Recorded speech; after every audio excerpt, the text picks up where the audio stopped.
Well, I mean, duh. That's why I'm here. All right. Hey, there we go. There's the admission.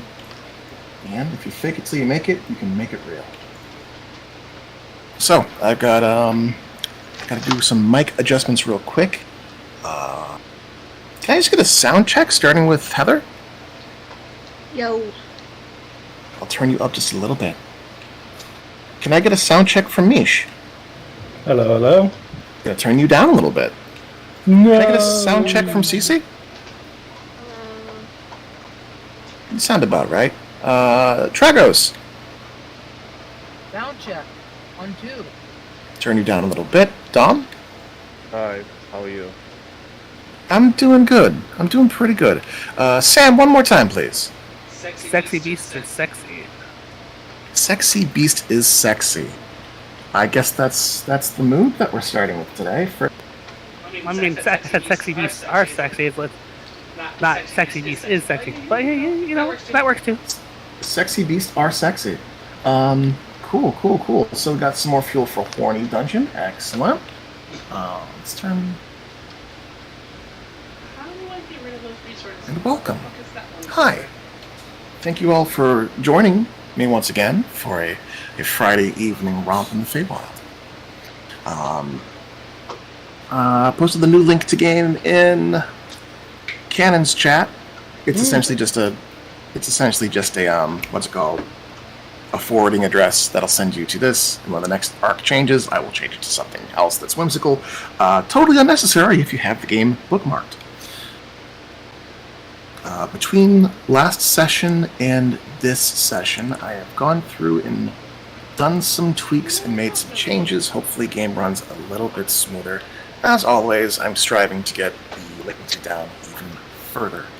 As far as new changes go... goodbye, Michelle. He clicked on movie night? He must be messing with something. Welcome back. I am messing with something. Well, while you mess around, I would like to ask, on your screen, in the Amber Breeze countryside, do you see markers on the map? I see vague icons that suggest that one place is an inn, one place is an armory, and one place is a castle. Fantastic! It all worked. Beer? Potions. Alchemy. That's what it is. Fantastic. Yep, just threw together some stuff to basically just give you an idea of what... I wanted to give some more visuals and allow folks to see notes in real time. And I'm just kind of exploring stuff. So I just wanted to make sure that it actually loaded, and so you guys could actually see it. So that's... Excuse me, I got the hiccups. So that's great. I'm happy that it loaded. Yay! Let's see. Beyond that, while troubleshooting and going through my error logs, I mentioned earlier, I essentially backed up everyone's characters and then re-imported them. It shouldn't affect any of your stats or builds. None of that information got changed. But there were some maps that people's tokens were already on, and if we go to those maps and you can't access your token, let me know. It's just because the game has misplaced the UUID that associates the token with the actor. I think I went through and got them all right. If there are any pets or characters or such that you normally had access to, those permissions would have changed as well. So if anything's missing, if anyone's missing their pets or side characters, let me know and I'll patch that out. But for now, we only need the 4. Karn, Roar, Bones, and Leah.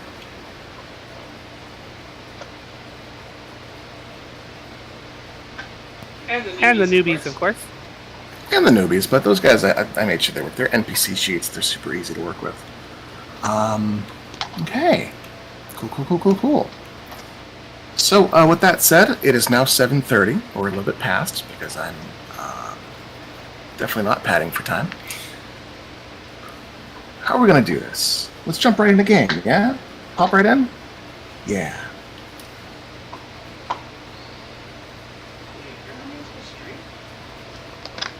Where did that come So, with that said, as we hop into game, who took notes? Who remembered things that happened? What standout events occurred? What standout events occurred? And what do you all remember? As the Feywild is a funny place that makes you tend to forget things rather frequently. Let's see how you guys are all holding up. Well, the first thing was we appeared in a thick mist. We could barely see the shadows of those around us because we were kind of far apart for some reason. And depending on how people felt about the Feywild, things changed around them. If I'm remembering correctly, wherever Karn was, things seemed to grow. Wherever Roar was, things seemed to lose life or just become more muted but clear for him to see, sort of. Bones had a whole bunch of shit that I'm going to let her take care of because a lot of it was fancy and pretty. We met up with the white hair. I keep forgetting his name because I'm an asshole. Garabek, there we go. And he had an accident with an iron thistle bush that's malevolent and not natural and just makes screechy sounds at Karn because screechy loud death, why not? Garabek was not bleeding but was bubbling? It was like specifics I don't remember, other people can fill in. We got brought back through everything safely. First we heard people coming, and we didn't move fast enough, and it turned out it was some people coming to meet us and help us along the path, and I'm going to stop there and let someone else take over to have more fun with this.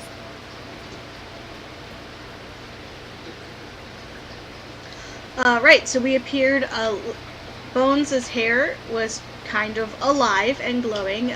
Leo was also completely glowing. Everything Sam said, we ran into the guard, I can't remember the specific name of the guard. It was the Jackalope Court. Yes, the Jackalope Court. Where they were like, "Yep, get in the big wagon." So we got in the big wagon and got to the tavern, where Bones danced with Herdon. I think she danced with Dom's character, the Raven guy, whose name I can't remember. Sorry, Dom. Raven. Oh, well, that makes sense. Raven the Owl. Raven the Owl, right.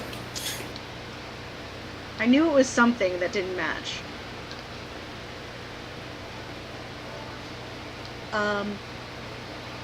And I think she did a lot of dancing and then finally gave her last dance to the Autumn Prince, who invited us to, get some rest because we look beat to shit. There was some innuendo, but it's a fake court, so there has to be some innuendo. There's gotta be some. In the morning, Bones woke to the sound of the Autumn Prince having a conversation with one of the Jackalope Court under her window about how something had been stolen, and how he was going to have to go to Baba Yaga. I'm not sure if it was Baba Yaga. It was Baba something. It was a Baba. It was a Baba. Baba Kasha. Baba Kasha. I should remember that. That's the name of a song I really like. Oh, no shit. Yeah. I'll send it to you. Cool. Yes, excellent. And get a new instrument. I can't remember if it was a harp or a lute. It was one of those two. I think it was a harp. It was a harp. He referred to it as a harp. So he was going to go to Baba Kasha to get a new one, and Bones is like, or you could let the thief hunt the thief. Kind of volunteering them for some light detective duty. And the answer was, why not both?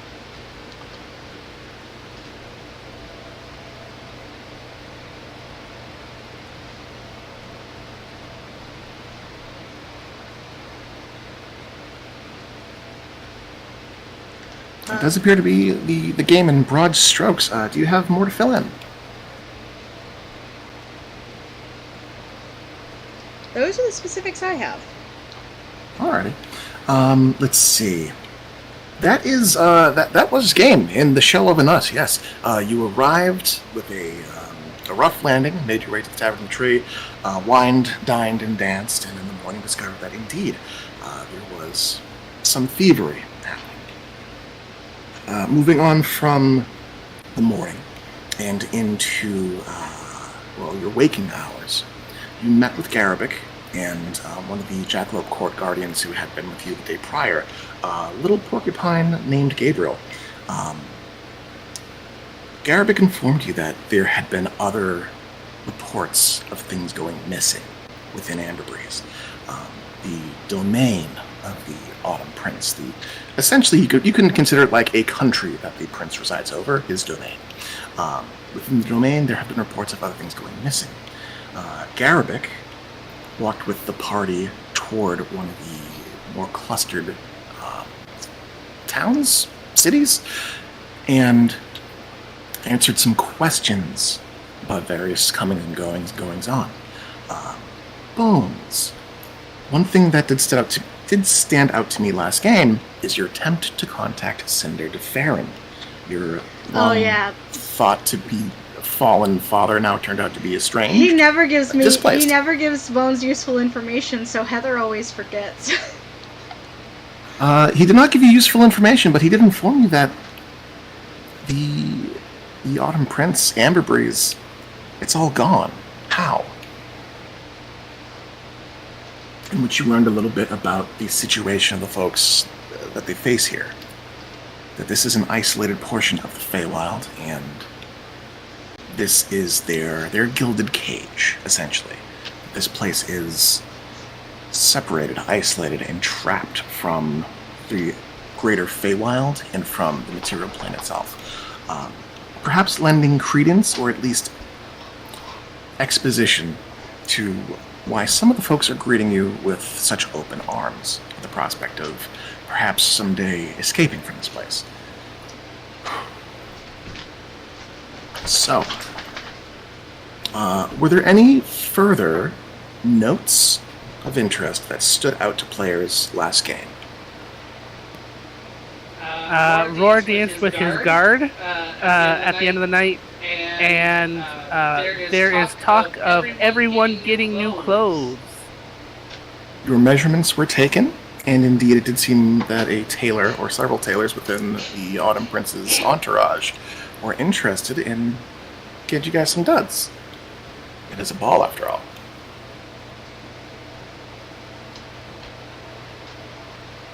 Okay. So, leaving our recaps and moving into game proper.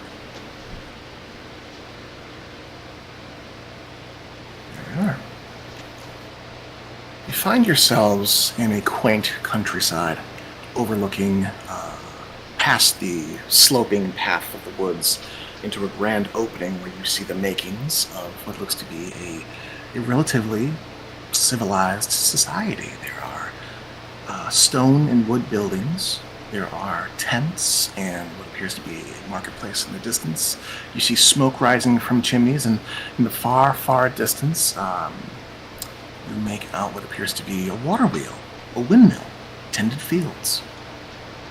From your distance away from this small city, you can see that there are folks coming and going. It appears to be mostly, or primarily, composed of the diminutive, beast-like folk that had dominated the Tavern of the Tree. However, the more you guys approach and the more you watch on, the more you see other entities meandering. Tiny winged creatures flitting from place to place. Let's see. High passive perceptions. Karn and Bones.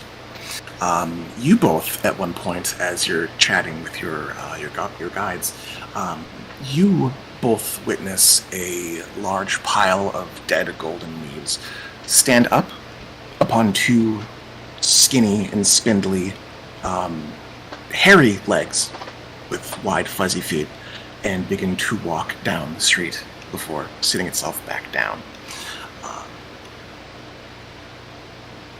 Dead golden what? Leaves. A pile of leaves. Just uproots, walks away, and sits somewhere else. And indeed, there are many, many piles of leaves.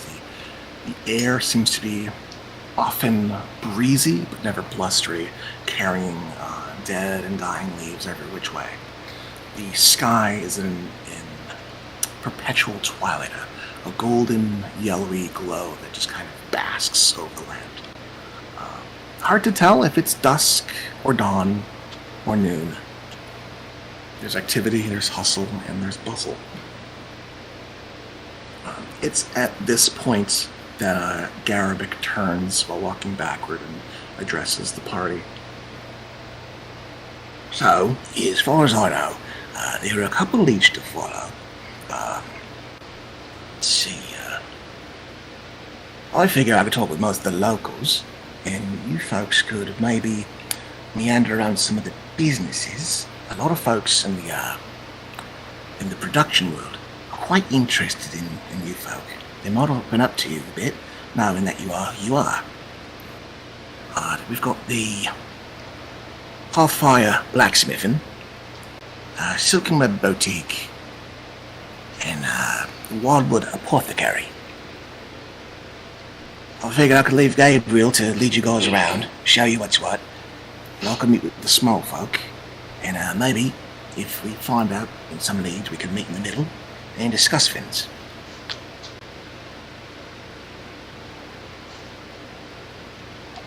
Sounds good to me. Alright then. Gabriel, Garabik moves over and he plants one of his fuzzy palms on your shoulder, gives you a pat. Alright, Gabe. Just do what you do, keep him safe and living around. Okay, sounds simple enough. Right in. Alright, he goes to walk off, kind of snaps his fingers and waggles a finger a little bit. Right, newcomers. You guys aren't from around here, but you do seem to have your wits about you. Cards on the table. Us folk like to play games. Making trades, playing tricks, all that kind of nonsense. While you remain in the domain of Amber Breeze, remember that you are under the hospitable protection of the Autumn Prince. Most folks understand that. Most of them won't try taking your firstborn, won't try taking your name, but might not try taking your luck. But do be aware if anyone gets feisty, you can throw that weight around. You are guests here, you let them know that, and then we'll more than likely leave you be.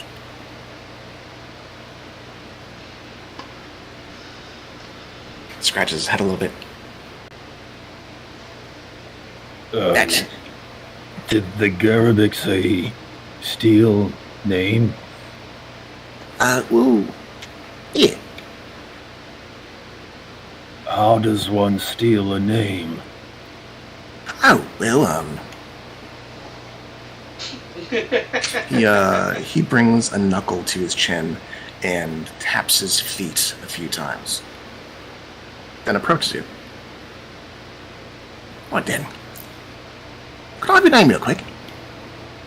Seems I've forgotten it. I am Karn. Karn, give me a wisdom... Nope, give me a charisma saving throw. Oh, that's fantastic. Dirty 20. Dirty 20. How? How? With Hold on a second.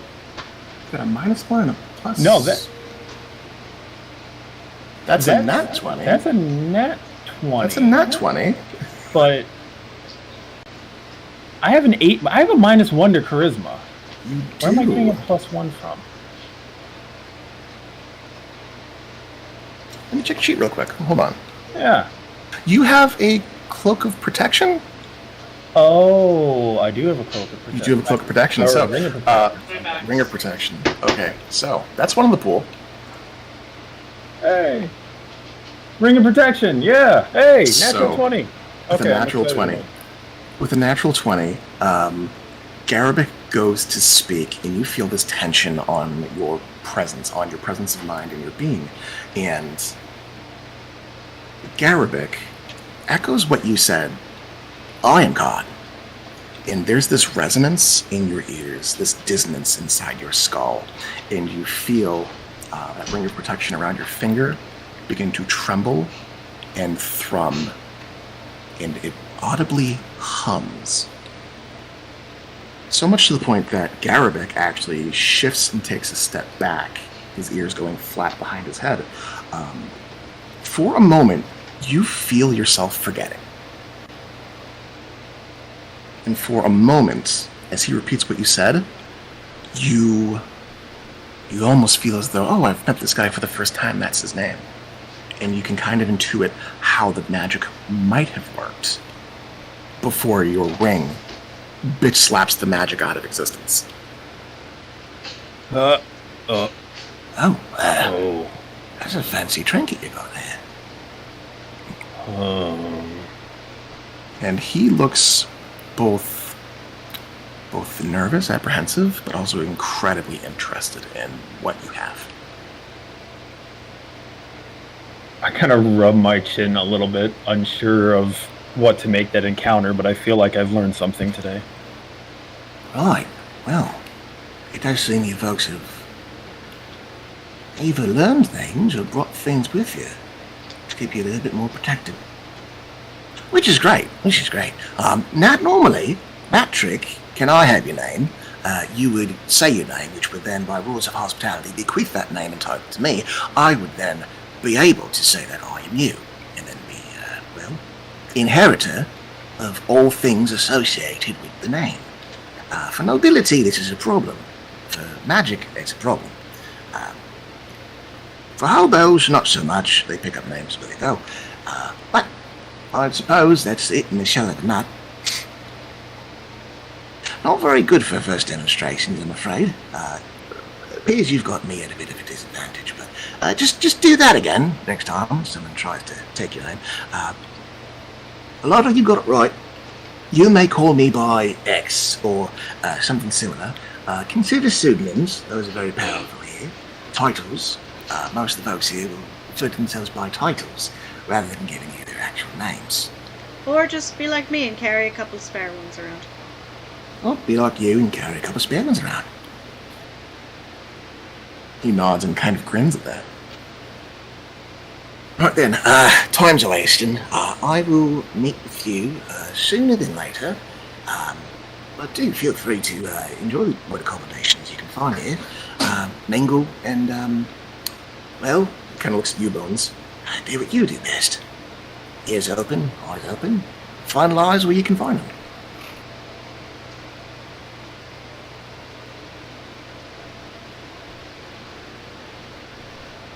So, without further questions for Garabik, he begins to bound off. A little slower, a little more lethargic than you've seen him before, but definitely better than the previous morning. So, let's see. Where are we in the timeline? Garabik had pointed out a number of places to begin your search, but as a group you may explore in a direction that you choose. I don't presume that the party would want to split up, but I'm going to turn over the creative reins to the group here, in character or out. You guys can decide how you want to begin your investigation. He mentioned other things have been stolen. I'll look to... Sorry, I do not have the new name. Gabriel. Let me make it so the Gabriel. token highlights. Hovered by anyone. There we go. Wonderful. Gabriel, have the shopkeepers had anything go missing? Does Gabriel know that? Let's see.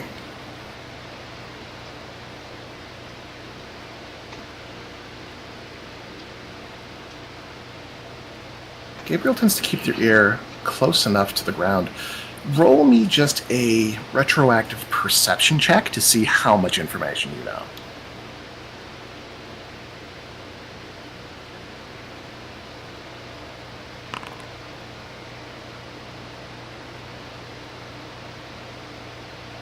Okay. That's a 7. So with a 7, you know that there have been some murmurings. As far as specifics go, you know that some of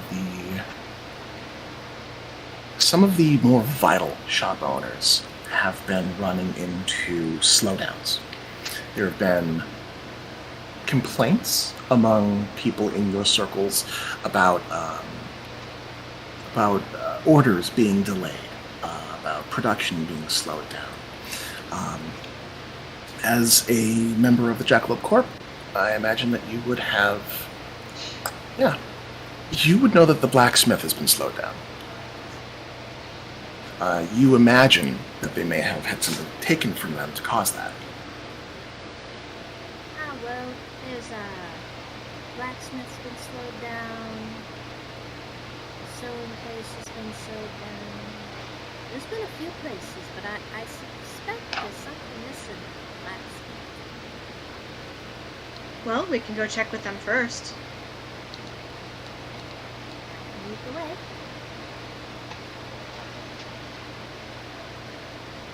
Okay. I wonder So- if they are. One more time? Sorry, I talked over you. I said, Roar said, I wonder if they can make me a Fey arm.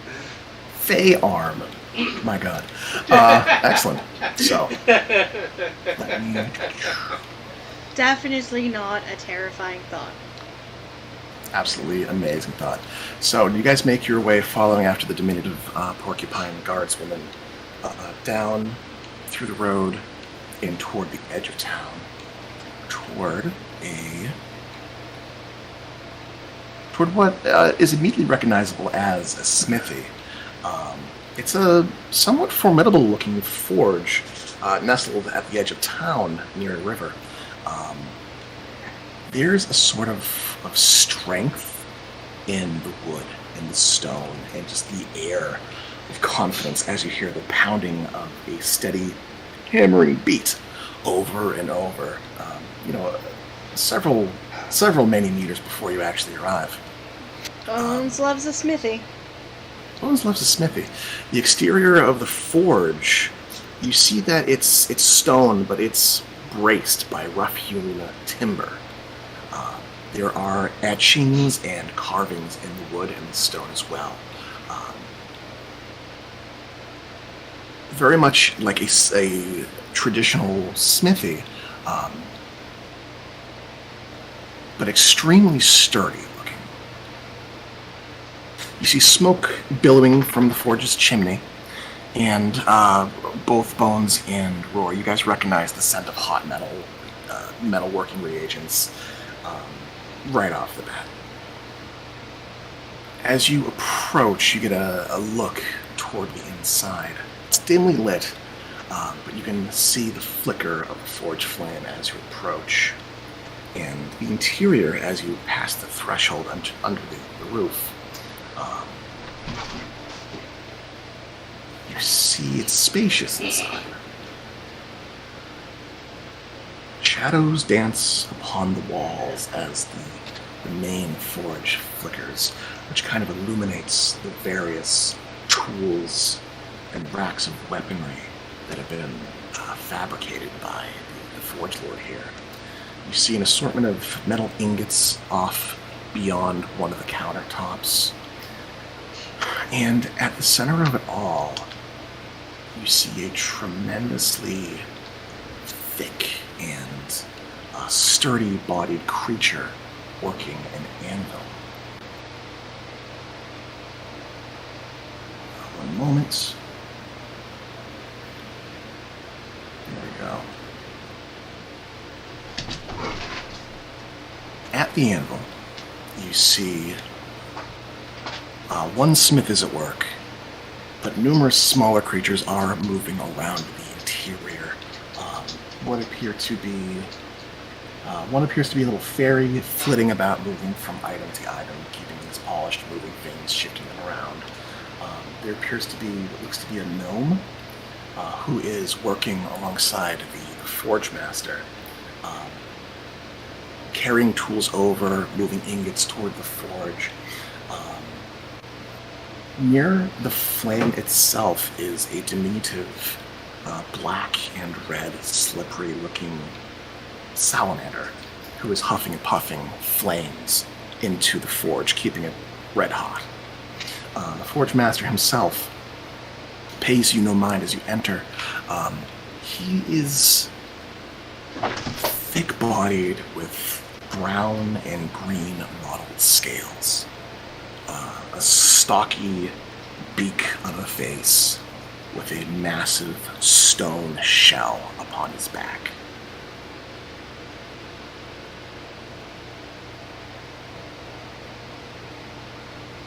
Here we go. Hammering away at what looks to be a very simple horseshoe.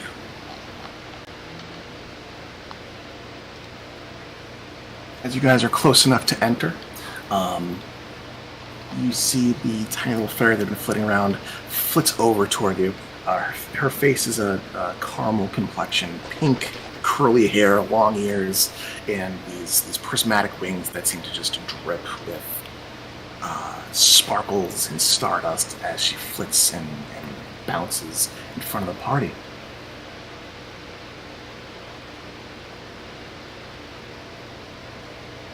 Welcome to Hearthfire.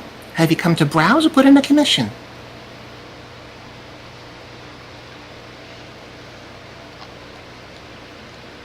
I think a combination of browsing, as well as asking some questions. Well, feel free to window shop. The master's wares are out and about all along the walls. And she gestures toward the various tools and weaponry. Let's see, keen-eyed, I think it would be Bones and Roar in this case. You guys just had a cursory glance. You notice that the metals, or rather the lack of metals, stands out here. There appear to be knives and blades made of crystal or a silvery colored substance. There does appear to be a wooden sword on a rack that looks to be edged, lacquered and edged, as well as what appears to be armor that's made out of bands and bands of what looks to be stone of some kind sculpted in place.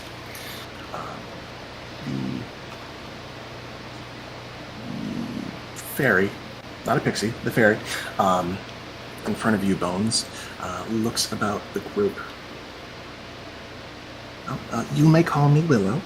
I see you guys travelers, visitors, dreamers? Not from around here, it looks like. You can call me Bones, or you can call me Summer. We're the Changebringers. Oh! She brightens up. Something crashes over in the back of the forge. For a moment, the flames in the forge fire billows up, and the forge master in the back grunts and pounds his hammer a little harder. Just once, as though to draw attention back to work. That's you lot. Well, that answers my question. How about yours? We heard some things were going missing in town. You hear a grunt from the forge master. Willow looks back toward the tortoise and glances askance. Her lips go tight. It would seem that something's been misplaced. Bear with me for but a moment. I assume it might talk to the boss himself. And she flits away from you, moves toward the Forge Master and kind of hovers around his ear, or where an ear would be. There's a moment where... I didn't, comma, but it definitely would, period. Hey, Misha, I don't think your push to talk is on. No, my push to talk is not working. Oh no! What's Mish! going on? You fool. Oh well. It happens. So, as Willow moves over to the Forge Master, there's a momentary conversation that seems to be happening between the two. We're him just listening to her. Some time passes before he reaches down to what he's working on, the red-hot horseshoe, grasps it by his bare hands, and stuffs it into a quenching barrel, causing steam to build up and fill the ceiling of the forge. As the mist kind of subsides, the large terrapin-like creature looks toward the party and places the horseshoe down, reaches out with his hand, and signals for the party to... He beckons you closer. Bones moves closer, but she remembers her forge safety rules. Roar likewise.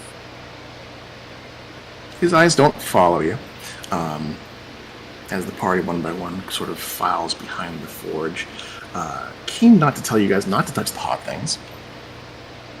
And after a few moments, he pulls the horseshoe out of the quenching barrel and sets it aside. The rock gnome takes it with a pair of gloves, moves it, and begins to process it elsewhere. Changebringers, huh? I have to admit I've heard a lot about this group. Not the specifics, but I know what you're doing. I can tell you the town, myself at least, appreciates it. Rumors travel pretty fast in a place like this.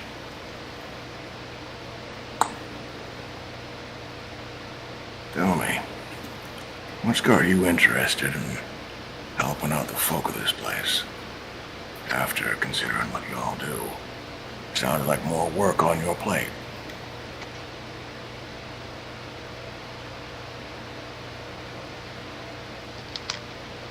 I like this place, and something went missing earlier today that I promised I'd find. I like this place too. I like the quiet. I remember a long, long time ago, there were lots more coming and going. People from far away, summer, winter, hither and thither and yon. Hag covens and dumb, arrogant men looking for Jabberwockies to fight. It's quiet now. He goes about and taps his hammer quietly on the anvil, collecting his thoughts.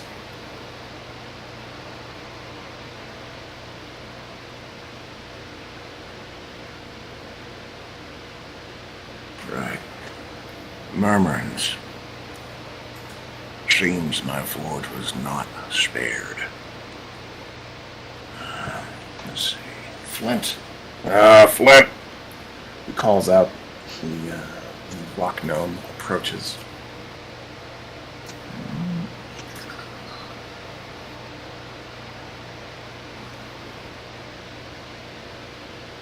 He gestures toward the gnome before looking back to you, Bones. This time actually making eye contact with you. And you see his eyes are these very deep, golden yellow hues. His face is weathered, incredibly old, but his eyes are extremely bright and sharp. My eyes don't miss much. Even though I've taken it upon myself to train a couple of young folk in the art. I know this forge well enough to run it by myself, and I know when something's missing. I had a total of 15. 15 Ember Heart Crucibles. Hard things to find. Impossible things to make. At least, ever since with that, Acero, wizard guy. Can't get any new ones now that we're stuck here, basically. I had 15. A couple hours ago, found out we had 14. Someone snuck in and stole it.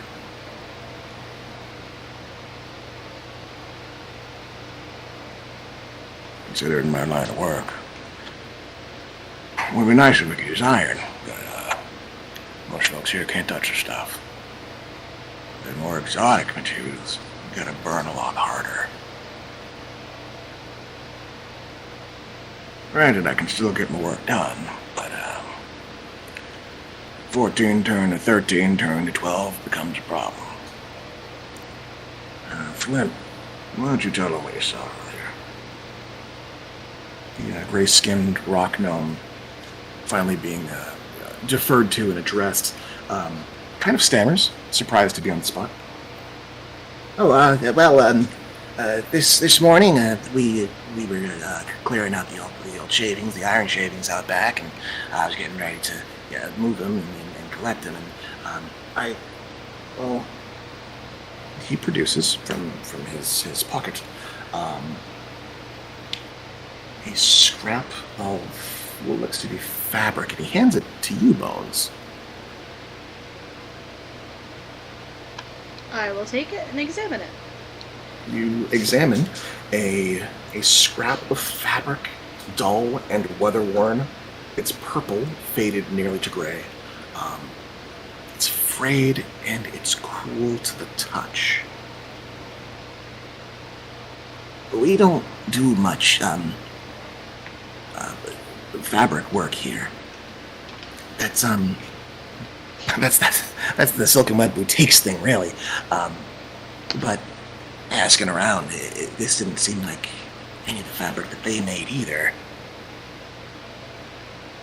I don't know if it means anything, but it's... If someone was fooling around in the shavings out back, then maybe they saw something. Or maybe the person who went and took it, maybe they left this behind. It's a valuable clue. Thank you. You're certainly welcome. And also, you and yours, thanks from the bottom of my heart. I can't speak for the Hearthfire itself, but Thank you from the Hearthfire Forge. We appreciate what you do. yeah.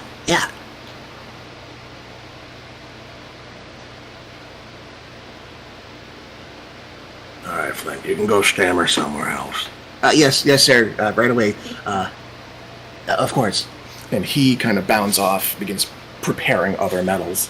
The blacksmith reaches into the flames of the forge and pulls out a somewhat droopy, somewhat soft and malleable ingot of some kind and begins to pound out against it.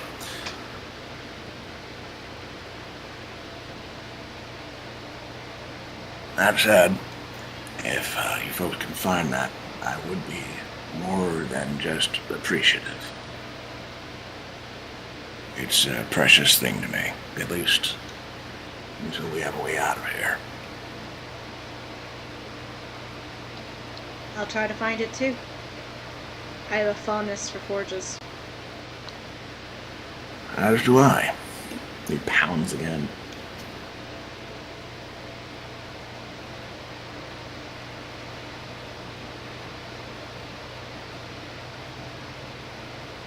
Right, to the boutique. You are nodded off. Willow waves you guys off as you make your way out of the blacksmith, the Hearthfire Forge. Get my notes open.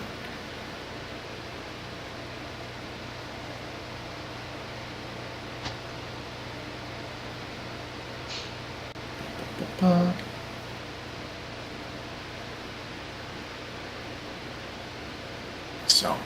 you guys make your way out of the blacksmith's shop and begin to weave your way through town. Along the way, you see numerous folks who take notice of your presence within town. A few waves, a few nods, a few shouts, though seeming to not directly demand your attention. There does seem to be some muss and fuss and hubbub in your wake. Shoot, I need something real quick.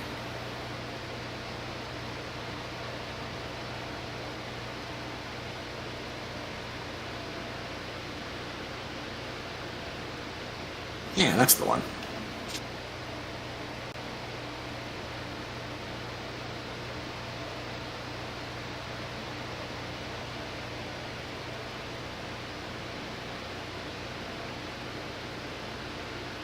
One moment.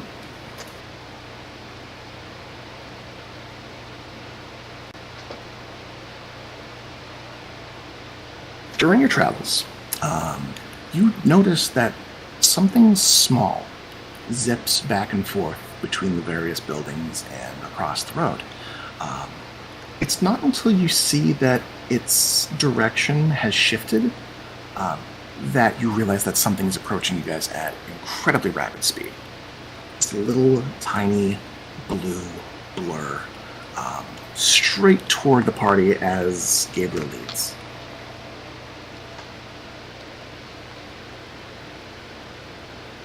All right. Keeping an eye on that. Okay. And a moment later, as you guys do not diverge your path, shift, or turn, Gabriel, it's going to stop in front of you. This creature emerges from its rapidly moving blur of motion. A tiny creature with a blue face and long white hair,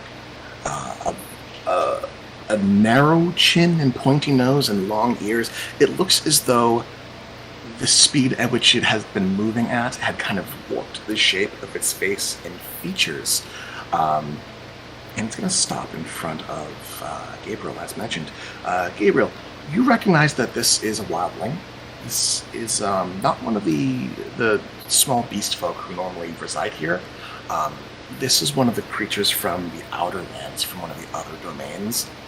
As of late, more and more people are settling here, and this seems to be one such new citizen. Hi, hello. Hi there! You're on guard detail. Are these your guards? These your wards? Are you guarding them? Who's asking? Me, Filigree. Well, yeah. Why? That one. I want to talk to that one. Can I have that one? Can I please talk to that one? I would like to talk. And he gestures kind of frenetically and frantically at Roar. I know what that one is. Gabriel glances to Roar, glances to him, glances to Roar, and shrugs. Why do you want to speak with me? See why not. Do you want to talk to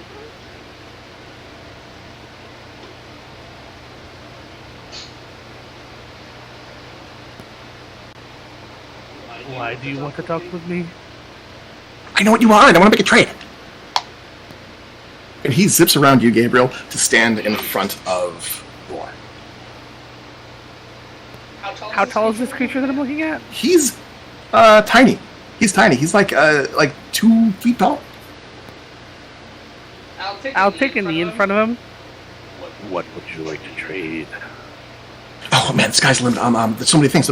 I know what you are. You're one of the machine men, one of the machine folk, construct man, living construct, Warforge. That's the one. I know what you are, and I know what you can do, and that's really interesting and cool. And so trade, right? I would like to propose to you. By the way, name is. You may call me Filigree. What is it that I have to ask you? What can I call you by to make this formal? You may call me Scrivener. Scrivener! That's delightful! I love it! So I, Filigree, would like to trade with you. Scrivener, I would like to propose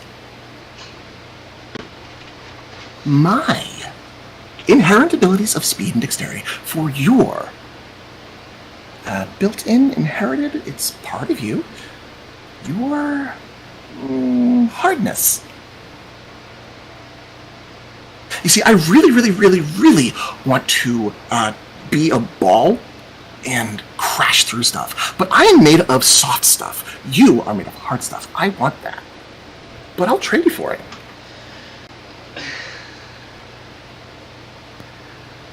I tilt my head.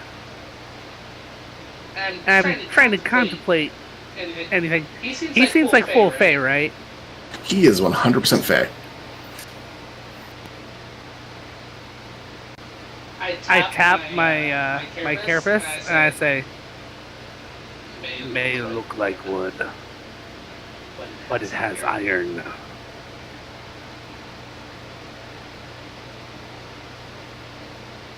He taps his chin and thinks and thinks and taps his chin some more, and then lifts his hands and shakes his head. No, you're not thinking laterally. I don't want your skin. I want your hardness.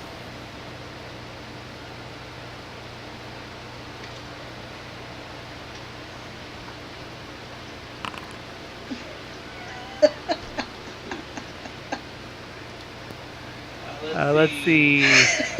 Does I want to use a flash of genius on that to make that an 18? An 18. So an 18 Arcana check. You're trying to decipher like what he's speaking. Yeah. So you get you understand that within this phantasmagorical landscape, things may not be what they are. Things may not be as they seem. In layman's terms, he wants to trade some of his mechanical numbers with some of your mechanical numbers. So he wants my so pretty much he wants my con score for his dexterity score. Correct. So I'd be switching my con and dexterity with him to do that. Yep. Looking him over, and as you're kind of like piecing this out with that 18, you can guess that his con score is anywhere from an 8 to a 14, but his speed is above 20. His dex is above 20 now. Oh no! Oh man, that's a really hard choice since Roar has already proven that he can run full bore through a city and not be detected at all. For sure. With that 18, you don't know if any other effects may come along with it. You kind of surmise the gist of it, though, that, yeah, he wants to trade numbers with you. And as you're puzzling it over, he taps his foot somewhat rapidly, and you see his face kind of shift a little bit. Right, guests, visitors. As I understand it, you are guests for the Autumn Prince, and he fast hands, not as fast as me, but very, very fast. Don't let him know I said that. It will only last while you're here. If that sweetens the pot, if you want. I would like it. I would totally take that deal. It's a great deal. You swear it's only for while we're here? He lifts his hands up, and he looks around and looks back about the way. Well, yes. You'll have to come and we'll have to trade again. But I promise that I will not leave this area, this town. All you have to do is come back and, I don't know, not die. That would make all deals off. That would ruin everything. I do want to have my speed back after, so it does behoove me to not double-cross you. I like being fast. I just want to be different for a little bit. You can understand different. I can understand different. And you swear this will not be used for nefarious means. I would not like to have to kill you. Nefarious. I lean in closer. Do you plan on breaking into places with this? I plan on breaking things. But not trying to help you get into places to steal things. Not to steal things, just to break things. And you're not going to try harming other people. Do my friends count? Not permanent, just small breaks and bruises. It's a fun game. Smacky. I'm sorry, could you repeat that? Not saying it out loud, but thinking only if they agree to it. Roar will hold out his small hand with his pinky out. Deal. A deal! Oh, my very first deal! My very first pact! Fantastic! And he claps his hand on yours. And you feel the world shift and shake. Roar, please make note on your sheet your original stats. As the following effects happen to you.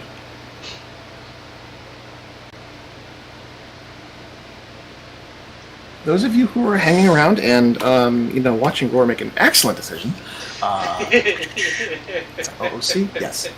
I'm not You his see mom. Roar's body begin to blur. As Roar, you feel a certain dexterity and liquidity of movement overtake your limbs. Your AC takes a -1 penalty. Your con drops to 10. And your HP with it. Your HP is adjusted accordingly, rather. Your dex, however, shoots up to 23.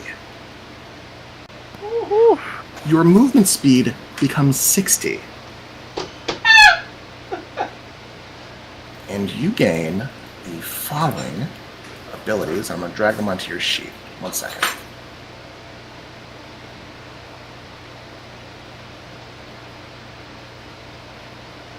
The blurred movement and evasion abilities of the Quickling. Filigree clasps his as his flesh begins to crackle and firm up as though like stone. And he claps his hands again, louder and louder. Oh, I feel so heavy. Oh, I feel so slow. Oh, I feel so sluggish. Quick, punch me. I punch him because I'm really fast. Sure. Just roll me a d20.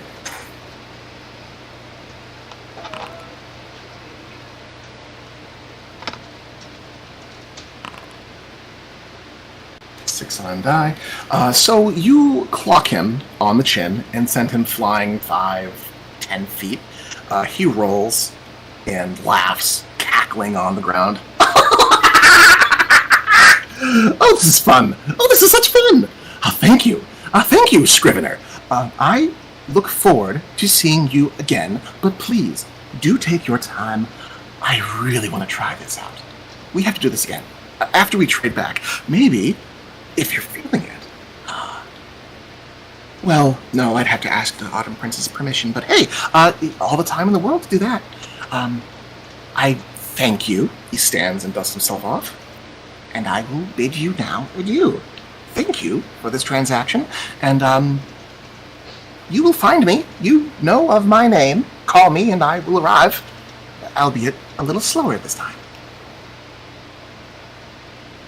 And could I get his name again? So I didn't get it written down the first time. Filigree. Oh yeah, that's why I thought it was fancy. Filigree trots up the street. All along the way, he throws himself into various, barrels and wooden beams, running at much the speed that you would run at Roar, only to thump and then cackle and fall over, rinse and repeat. Please just punch to have the durability of a Warforged under his belt.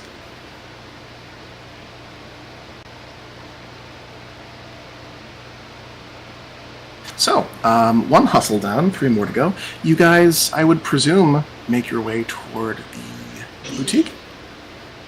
Definitely. Excellent. So, Gabriel, you've been here. Have you been here before? You know of the boutique. You know of its. I've probably been here before. Dress kind of nice. Okay, so Gabriel does dress kind of nice sometimes.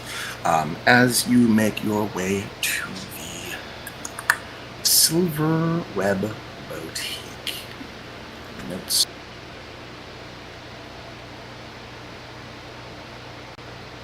Oh, it's popped out, that's why.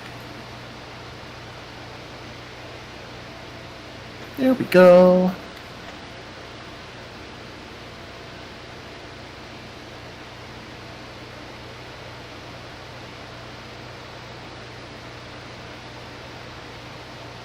Oh, it keeps disappearing on me. That's no good. Oh, because it's in a different window. Got it. Okay. You arrive at the door of this elegant and inviting tailor shop, located toward the center of town. The exterior of the shop features a gossamer-like canopy woven from shivering threads that glisten in the sunlight. As you make your way inside, you see that there are no attendants waiting for you. Again, high passive perceptions, Karn and Bones. You guys notice that on those gossamer canopy, on walls hanging from the banners outside, there appear to be a great number of small, moving, little black spiders. And at the doorway, more spiders. And as you enter, in the shadows and the corners and the crooks of the hallway, more and more spiders appear to be flanking the party. Little things, mostly, though some of them do appear to be the size of marble, a little bigger. As you enter further, even a little bigger than that. You see, aside from the many, many spiders, the many adornments, soft silk drapes in a myriad of colors. The atmosphere looks opulent and refined, aside from the spiders. Multiple mannequins dressed in various fashions are posed up against the wall in various poses. Though you see, for a size of a building this big, there are seemingly no workers, no seamstresses, no seamsters. Just mannequins posed in various shapes. It's almost serene, if not for the mannequins and the spiders. The gentle hum of a spinning wheel catches keen-eared listeners on, those near the lead of the group, drawing you deeper into the boutique, toward where you see a large spinning wheel. You hear the sound of needling thread, and at that wheel, you find a figure. Are you gonna load? Are you gonna load? Yes, you are.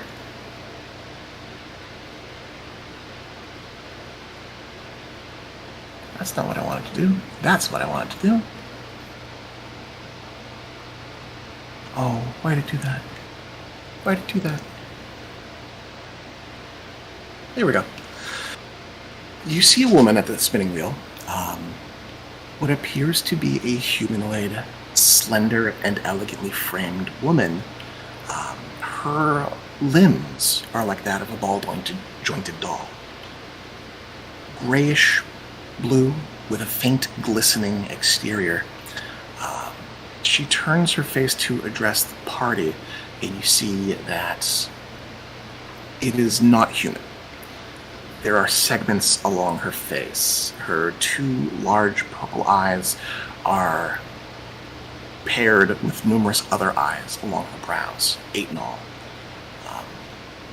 As she greets the party, 2 more arms, 4 more arms. arms, 6 arms in total, reach up, wrists out, to address and welcome the group as they arrive. You see that her top of her head, she does have hair. What looks to be yards and yards of silvery white hair tied and wrapped into a series of buns and perhaps orbs. Welcome to my... Though I would not imply that you are flies. Hello.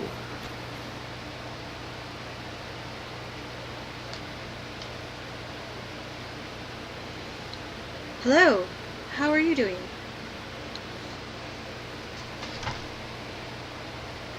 Busy as always. How may I address you all? I do recognize one of you. Hello, little Lucy. Come closer. She gestures toward you, Gabriel, and inches with a finger for you, beckoning you close. Hi. As she goes closer. I see you've brought friends. Hello. Hello! You can call me Bones. Or Summer. I guess Summer here, mostly. Bones or Summer, I must admit, I do prefer the latter. You may call me Amara, or Silkweaver.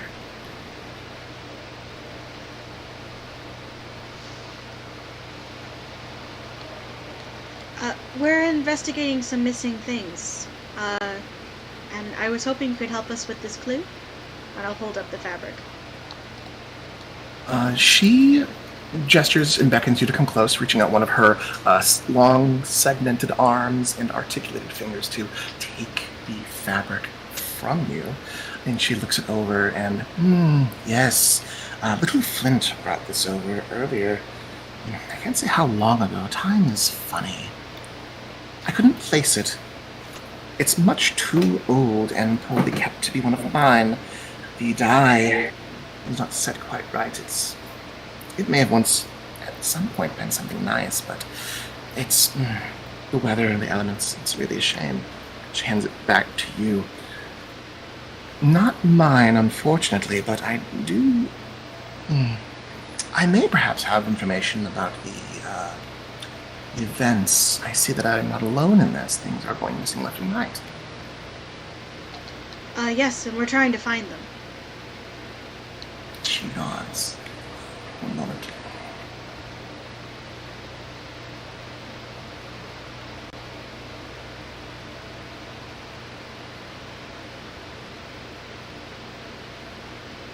as she hands it back to you, she reaches over toward the spinning wheel and from part of the frame lifts up a tarantula about half the size of a fist.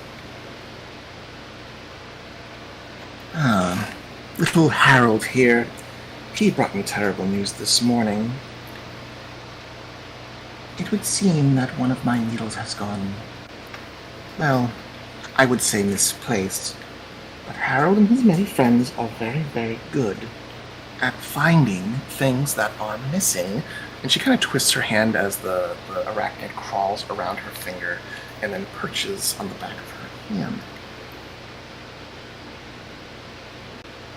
It's not much of a surprise to me that it has gone missing.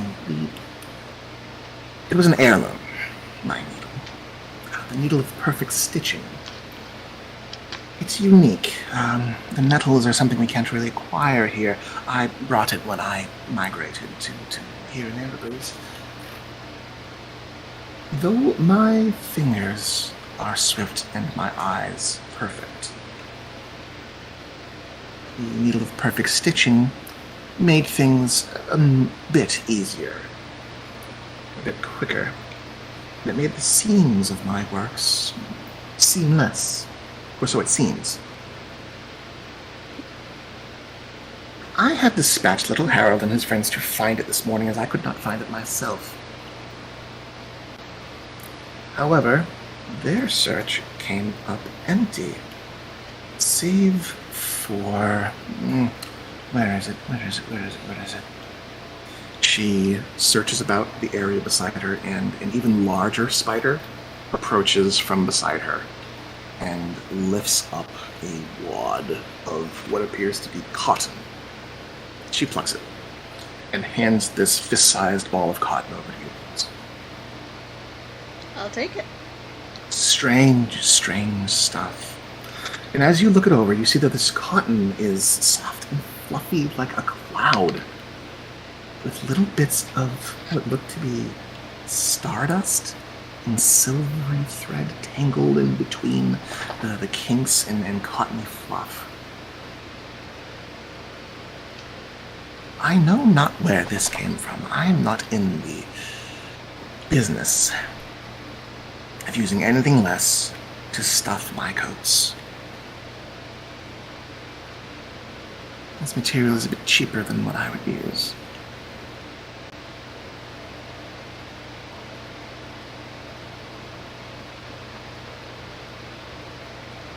Interesting. Alright, we'll keep an eye out for your needle. Oh, please do. If you can bring it back to me, I would be most appreciative. Is there anything more that I can do for you while you're here? Or have you come just to hang out? And she looks to you, Gabriel, lips kind of parting into a grin at the mention of hanging.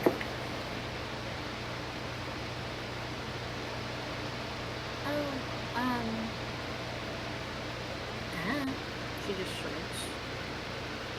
I mean, if you have a free afternoon.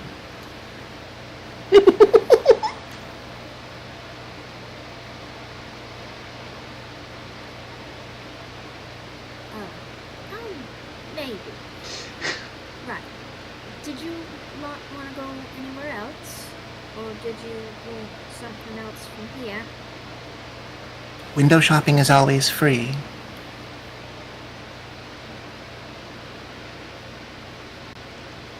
Probably like a little bit of window shopping, and then we should try and go on and check out the other shops to see if there's anything else missing. Amara chuckles and nods. Seems we are all on the job. Well, feel free to ask for assistance from any of my assistants, and if you do find something that catches your eye, then be sure to let me know. I can store it aside until you're finished with work.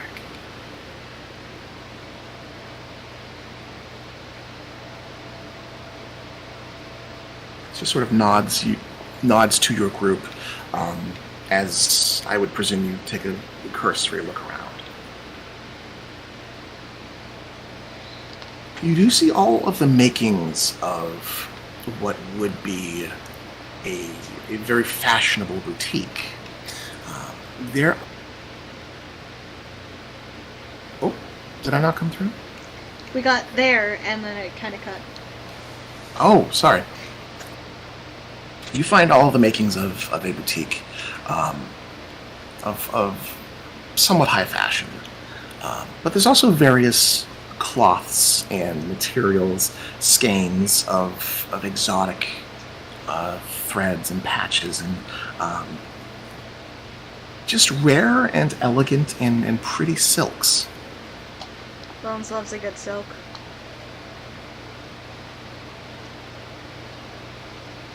She's definitely looking over some of the fabrics and just like, oh, I have to go to work, but it's so pretty. But I have to go to work, but it's so pretty. But you have to go to work, but it's so pretty. So just so you can note,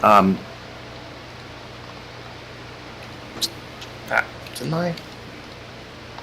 So just, you may note that at this location you can barter for fabrics or commission works, clothes, cloaks, and the such. Actually, I would like to commission something. Oh, okay. You approach Amara, and you mention having some commission. She looks you over and takes her hands off of her spinning belt. Oh, most excellent. What do you have in mind? Robes for a wizard. Robes for a wizard. She glances from you and then to Lore, and it's hard to tell with her face as she kind of scrutinizes. Not that wizard. Not that wizard. Well, I can't say that I'm not well versed in the fabrication of clothes and robes and the like for the arcane inclined. Perhaps something to protect against an errant self-inflicted fireball, or That would be very perhaps... useful for him. I see. I see. She kind of goes and makes note. She pulls out a little clipboard and begins to jot things down with a little quill. Resistant to fire, fit for a wizard. Do you happen to have his dimensions, preferred colors, preferred aesthetic? I mean, I have. It's Bones. She has that stuff. Yeah, but you spend a few minutes just like relaying.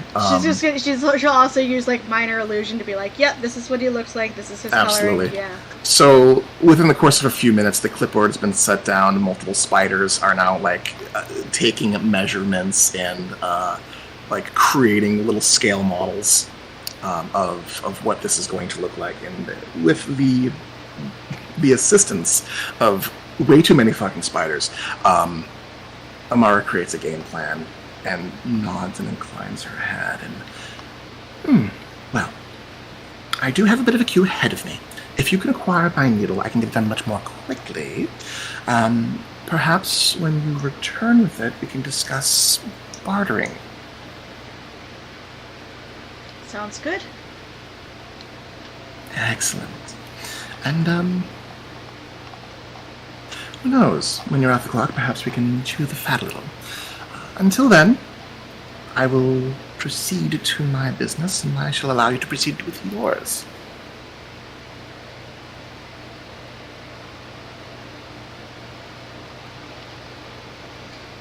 Alrighty, with 2 clues, I guess we'll go to the next spot. So, you begin to move, and Amara inclines her head. Until next time, Lady Summer, and lets you about your business. As you guys make your way outside, you see that... Damn. Hitting the button, too. As you...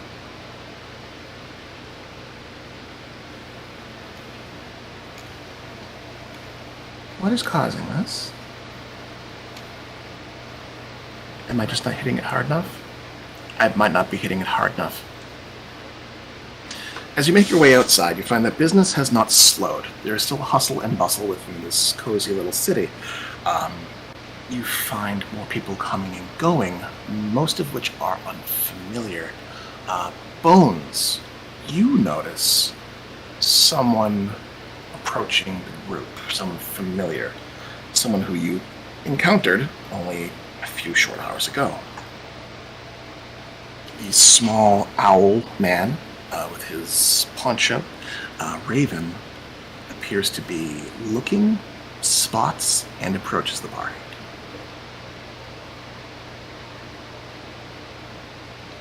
Hello, Raven.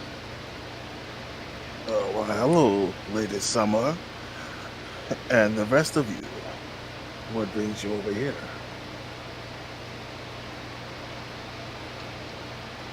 Investigating some missing items.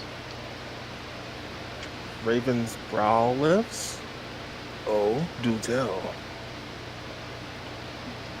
Well, these are clues we have so far, and I'll show him the fabric and the stuffing.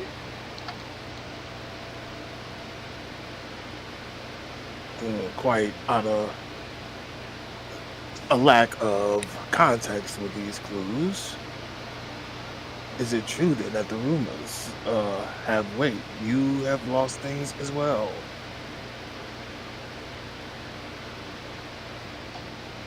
I don't think I've lost anything yet. Raven nods.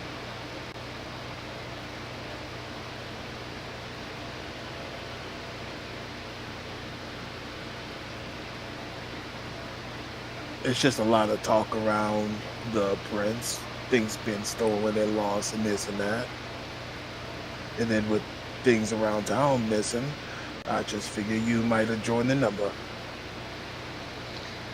No, just want to investigate it for everyone. Well, that's mighty altruistic of all y'all. I don't suppose anyone's giving you a bounty for it now? A sort of monetary value, or y'all just doing it out the kindness of y'all heart?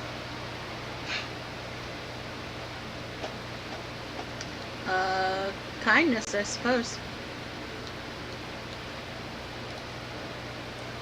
Raven looks between all of them and kind of scoffs. Well, the rest of y'all got voices? What about you? Tall and mechanical? I look into myself and Karn and start pointing back and forth. And I just point at Karn. I point at Karn. I would note that Karn is not actually standing close to the group right now. Far away? He's in eyesight. As we've been moving from place to place, he's kind of lagged behind and kind of poked his head into each new location before moving outside and just kind of been off in his own world. Yeah, I'd say he's about maybe like 15, 20 feet away, kind of looking in a different direction. All right, in such a case, he will be referring directly to Roar. Sometimes I choose not to speak. It's liberating. It's only kind was to speak when somebody asks you a question. Seems you set this lady as your representative, but I'm asking all of you individually, what set you on the path of doing good?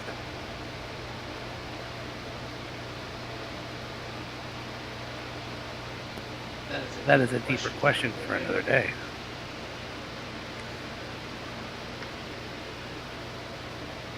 He looks to Leah, looking for her answer, or lack thereof.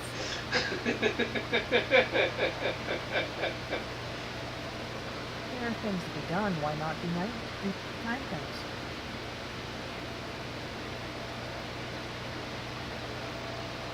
Raven kind of scratches the back of his head.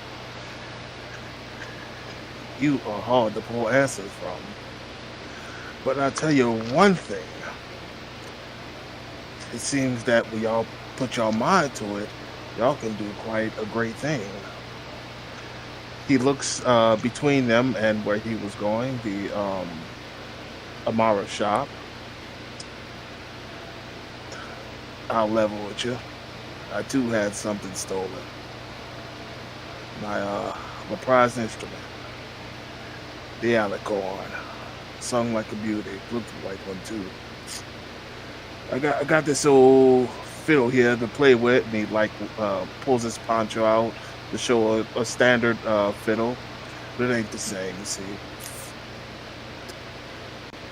Lost it a little while back, was hoping to find somebody willing to do something for me. But I'm afraid I got bigger issues.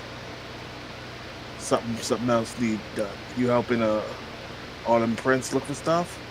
I got another job for you. You think you up to doing a little hold on, let me back up. I might have, if you are up to finding these things, I might be able to help you. But unlike you, I can't exactly do things out of the kindness of my heart. You must do for me something that it won't hurt you now. It won't hurt you, I promise you that. Just a little bit of your time to talk to somebody. You do for me, and maybe you can do for them. Now, in doing for me, I will help you with what little I may or may not know. He's kind of, you see his mustache kind of shift back and forth. What say you, Changebringers? Insight check. on the use of a little bit of our time. Yeah, go for it. If he's using it colloquially or literally.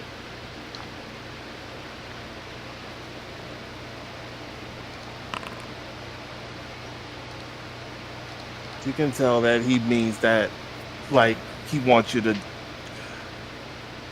It's colloquially, not literally. He's not going to steal your time. He's not going to aid you. I'm certain we can talk to some people so we should be very clear. You're asking us to speak with someone? Indeed. The lady I serve. I can tell you more about it. If I find y'all up to this job, helping this the other prince, finding things, that's well and good, but that's a bit farther than what we're looking for, what she's looking for. She, you say? Bones is immediately like cat that found the laser pointer. Like focuses in on the something about that specifically. Can you tell me who she is? She is the lady I serve, Lady Robin of the Spring. Oh. Okay.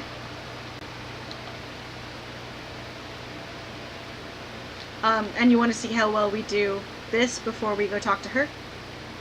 Yes. Seems fair. Tagging along then. By way of continuing to take your measure, yes. If that's okay with you. I've gotten much more used to working in a group. Seems like you got so used to it that you talk for him.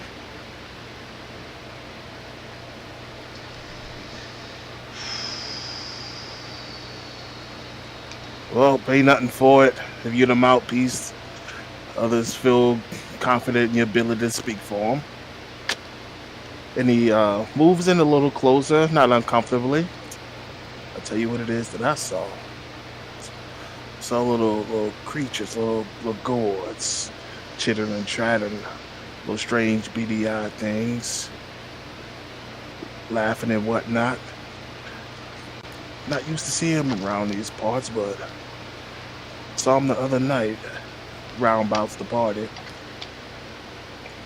They didn't think nothing of it at the time. It's kind of a joyous occasion. Maybe you get a few strange figures here and there, but the way they were going about, I don't know. It's more and more fishy to me.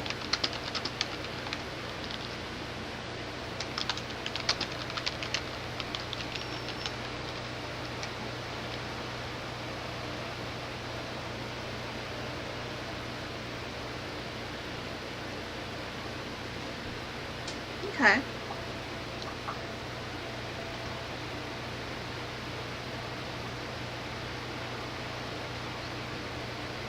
All right. So with that information passed along, Raven joins the party. Where do you all head next?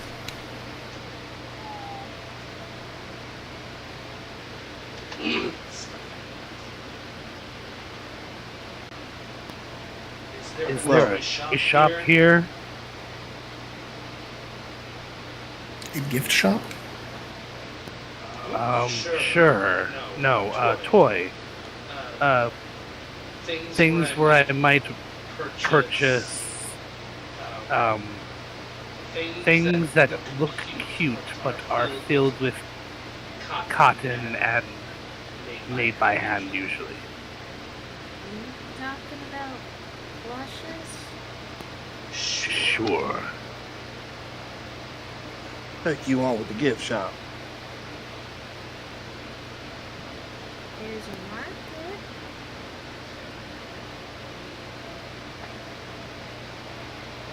market? I'll look over at Bones.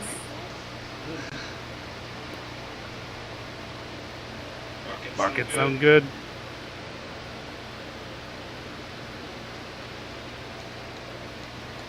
Well, it appears I've been doing too much talking for our owl friend here, so let someone else take the lead. He laughs and puts up his hand. Nah, I meant no offense. I just think it's something for somebody else to speak once in a while. When one asks a question, it's expected answered by everybody. My lady Bones, don't you worry. You've been doing a fine job of answering my questions. The quiet one over there, he says as he waggles his finger at Leah. I still gotta see about her though.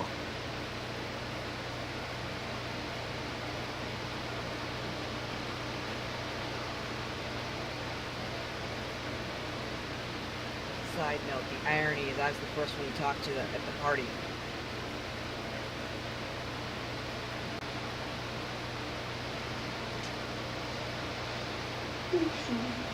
Hey, DM, I've got a question. Yes. That moving tumbleweed we saw earlier. Did I mishear you, or did you say there were others kind of scattered around? The piles of leaves? Yeah. There are many piles of leaves. Yes, it looks as though, as you're kind of observing the countryside and the town, you see that there are folks who are working about to rake fallen leaves into large piles. And every so often the piles would get up and move? It would seem so. Yes, you've spotted at least one get up and walk away.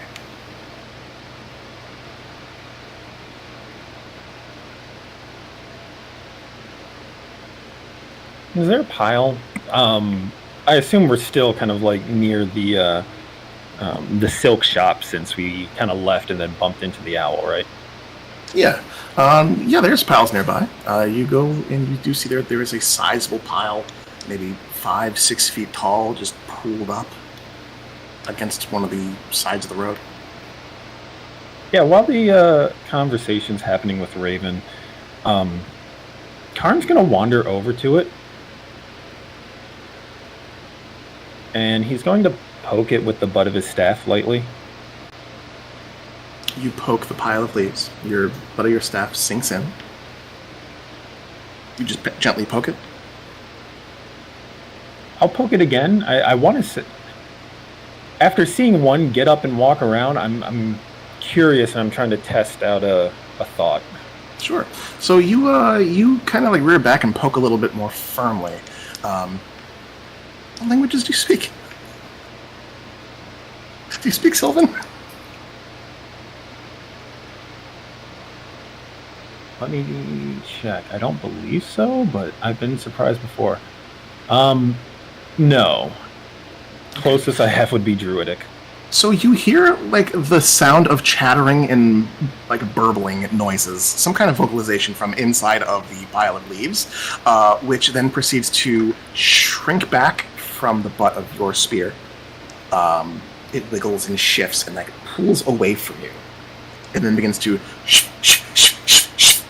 a few feet at a time, steadily away and away from you. Oh, wait. I don't speak Sylvan, and I don't know if this is a fae or a plant creature. So I'm just going to fly by my seat of my pants and cast Speak with Plants. Speak with Plants. Okay, you cast Speak with Plants and you target the pile of dead leaves. And you hear just a chorus of chittering and not quite shouting, but grousing. Wait, can that one understand this one? The lady says, wait, he says. What are you going around poking people for? And it kind of plops in place. Forgive this one. This one is unfamiliar with the way of this place. This one was not sure if that one was mobile or not. So you go around poking things that aren't mobile. Defenseless piles of leaves. Normally this one would simply walk through them, but Oh, you're a monster. no, this one is called Karn. The pile of leaves shuffles, scrutinizingly at you.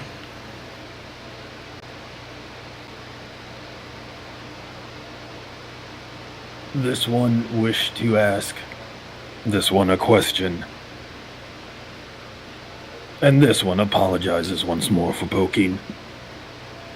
But has this one been near this shop, and I'll point to the silk shop, for very long? First of all, apologizing early helps you diffuse situations like this. So I appreciate it, but maybe it's a little bit late in the conversation to start saying sorry. I forgive you, I guess. No, I rolled over here a couple hours ago, and before that I was scattered upon the four winds in all sorts of different pieces. There are many like you in this place? Several million, yes. Each one a leaf. Each one less handsome. Yes. This one firmly believes that to be so. Oh, you got good eyes on you, great. Now we can just work on the poking problem, and maybe you'll be half of a person. Indeed. So, these ones, many of these ones in this place, scattered about, aware of things that go on, yes?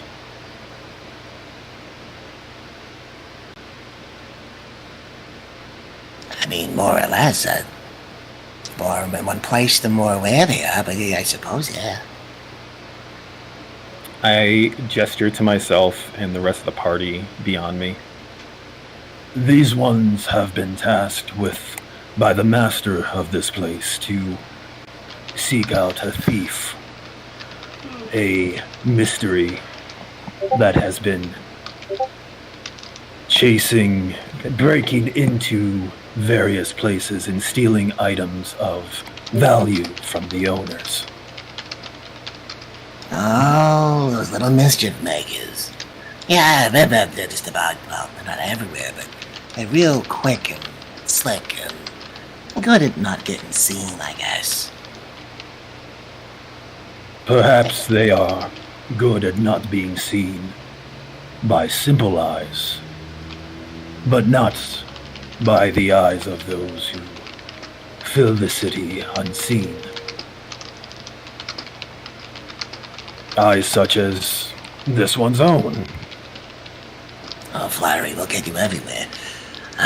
So what you're asking is if I have seen the mischief makers. Well, I've seen them. We've seen them.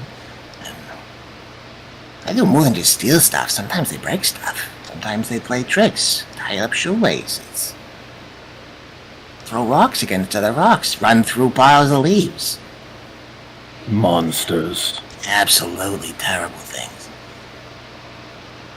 Well, they come from the edge of the woods, and they leave out the edge of the woods. I can't say the last time I seen them. But I know across the river I've seen them go to. You might want to head that way. Across the river. Yeah, by that weird thing with the spinny bit. The one with the weird smells come out of the building. Spinny bit. Weird Spinny smells. Bit. Spinny bit in the river, weird smells, the smoke and the ash.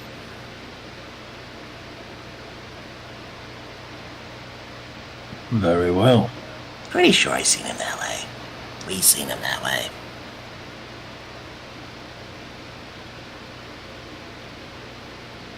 If this one comes across another of this one, near that place, this one will be sure to ask them as well if they have seen these mischief makers. Oh, sure, just don't go poking them or running through them. These folks spend all day raking us up in the piles. This one has learned this one's lesson. This Good. one would like to offer a token in return for the information that this one has shared. There's like a long and pregnant silence as the leaf pile considers what it could possibly need from you. All right, go on. What do you got? This one is not sure what kind of things this one would be interested in, but on this one's world, leaves, particularly those that have left their trees, are often plagued by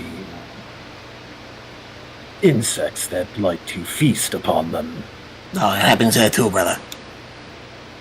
Then perhaps this one can interest that one with, and I'll put down my pack, reach in, and pull out a block of insect repellent. Oh my god, I love it so much! Jeez. So the leaf pile watches on, and unable to really comprehend what is happening as you set down the block of incense. I would assume you light it. Yeah, I'll conjure a little bit of flame to light it. Alright, you light the incense block, you set it nearby, and all at once you hear the shrill screams and cries of tiny insects. Without the use of magic, you hear them screaming as they run away, as they are forcefully evacuated from their homes. You see like caterpillars like scooching out, and like little spiders and beetles, all just like shouting various expletives about the terrible smell and the choking and coughing. And you see like an ant carrying like several like grubs under its arms, trying to run away for its life, for the safety of itself and its family. I look kind of shocked. Yeah, run, you little ingrates! Oh, you got no idea how much that itches. Oh, I think that one's dead. Fuck him. I'll pinch the wick out. This is far more effective here than on this one's world. But this one is willing to give this to that one. We would happily accept this offering of yours. Most graciously. I'll nod, and seeing that the pile of leaves doesn't have hands, I just kind of pick it up and set it down on the ground near it. You set it down, and like the leaves kind of just like a gentle wind blows, and the top of the pile flops over on top of it, just smothering it. Oh, that's the stuff. I'll then stand up and give it a solemn bow. This one thanks this one for this one's time.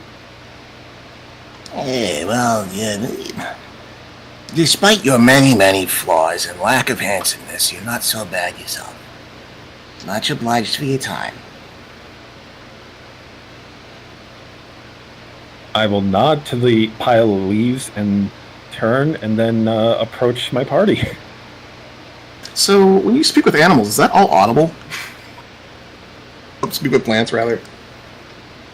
I always assume yes. So you guys, like, Karn's been, like, talking to a pile of leaves like an old man yelling at a cloud for the past couple of minutes.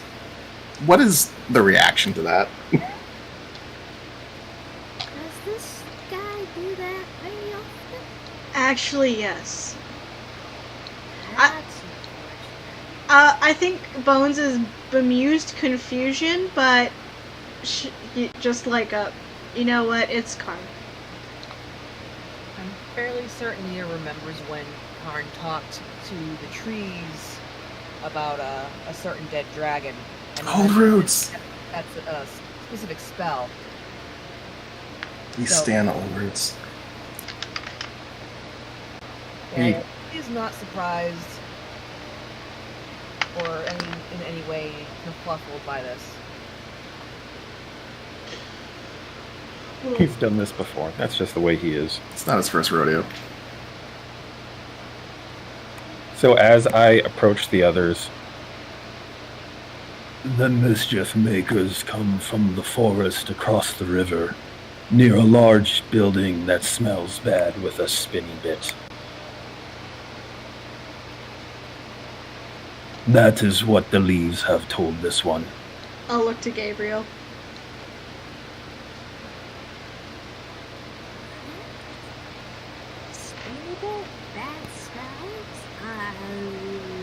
Do you have a water wheel? You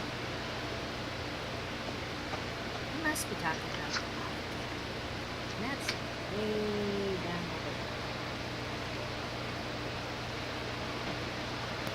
Well, I guess that's where we go next then. Okay. So to straight away from where you are to where the apothecary is, as you pass through town, Gabriel, you kind of point out that there's an open market. At the mention of toys and dolls and things, there's a market where both locals, the settled Amber Breeze residents, and wildlings from out of town will come to barter wares. There isn't a dedicated toy shop, but there are many people who can make dolls.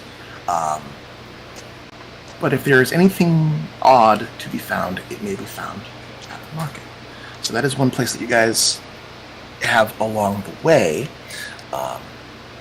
And a bit further from that is the Wildwood Apothecary right by the river.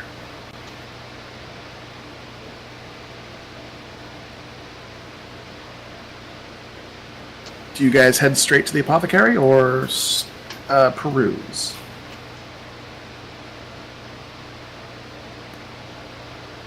Roar opts for straight to apothecary based off of new information.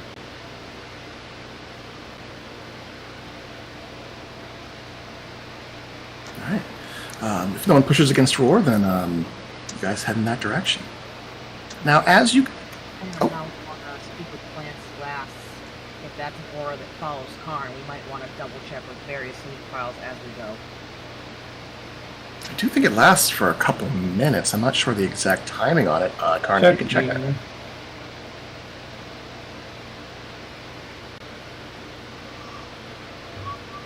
Last for 10 minutes, and it says I imbue plants within 30 feet of me with that sentience and communication. It doesn't say that it's locked in place, so yeah, I guess I've got like a 30-foot aura that follows me. Yeah, you got an aura of plant stuff happening. Is there anything in particular that you're looking for as you're keeping your ear out to the plants? Within the middle of town, there are maybe a couple shrubs, maybe a couple of small, well-trimmed trees. I don't think anything specific occurs to me. As we walk, I would just kind of listen, and since I know I have the spell up, I would say hello to plants as I pass by. Oh, you get a lot of hellos back. Lots of hello, hello, hi there, hi there, hello. I was gonna say a tree or a shrub who's probably been in its place longer and might have seen more things. Yeah, you get a couple of pings here and there about, various trees and stuff. Are you going to go canvassing and asking trees questions? Yes. All right.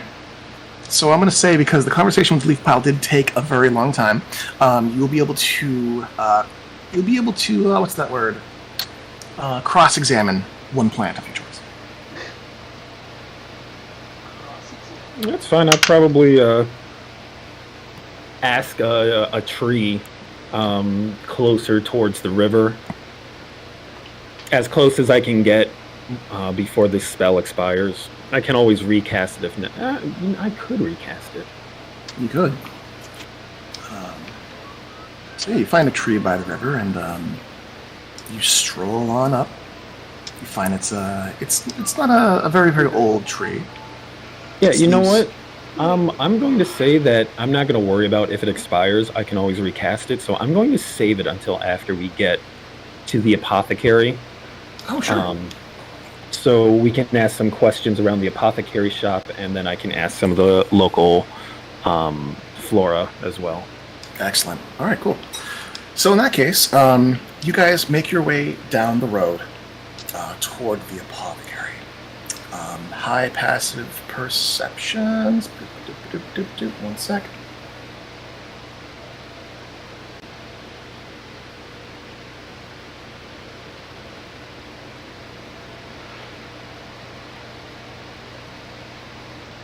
Oh, where's my notes?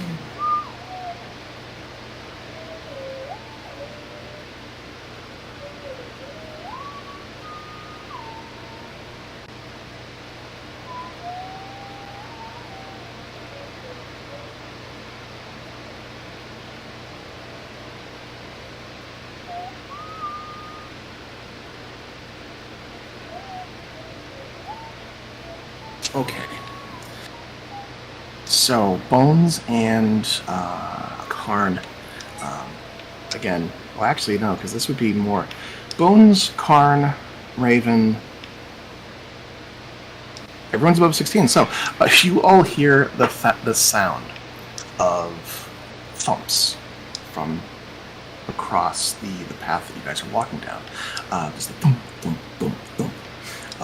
Of something large trundling toward the party. And you hear a voice call out. Well, I'll be. No one mentioned the Wanderer was back in town. As this creature calls out, you see that you're being tailed by a very large minotaur with a tiny little creature on his shoulder. As he approaches the party, he lifts a hooved hand, fingertips like calloused hooves. He closes the distance. Does that mean we're free to go? As he questions the party, the tiny creature on his shoulder tugs on his braided mane and kind of shakes his head a little bit back and forth, leaving the Minotaur to kind of tilt his head in confusion, giving you guys an opening, I guess. If it's what you think, or what I think it means, then you take your chances, stranger. No, we're still stuck. They're just visitors of the prince.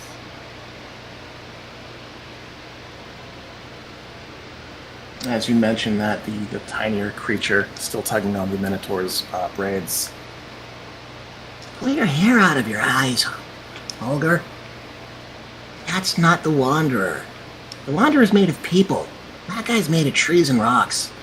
I guess that does answer the question. You're new here, though, right? Well, we haven't seen you. We've been here for a while, and we haven't seen you guys around here. The Wanderer is made of people? The Wanderer's made of people. Yeah, I guess the Wanderer's made of people. He kind of like reaches over and Karn, he does give your shoulder just like a kind of poke, but the force behind the gesture is enough to rock your body slightly. And this one is made out of not people. I have a moment of sudden empathy with the pile of leaves. Character arc complete. Sensing your confusion, Bones, the tiny creature, you spent time in Crosp's library. You would recognize that this is a brownie. The brownie kind of nods and glances in your location. I can see why my friend would have that kind of mistake. The Wanderer, he does wear a green cloak and the dusty feet. Yeah, he's real similar. Maybe he's cosplaying. Yeah, he's probably cosplaying. Really good cosplay. This one does not understand that term. The two of them look at each other somewhat confusedly and look back to you, as though you're the odd one out. I am... This one is called Karn. Minotaur lifts his hand.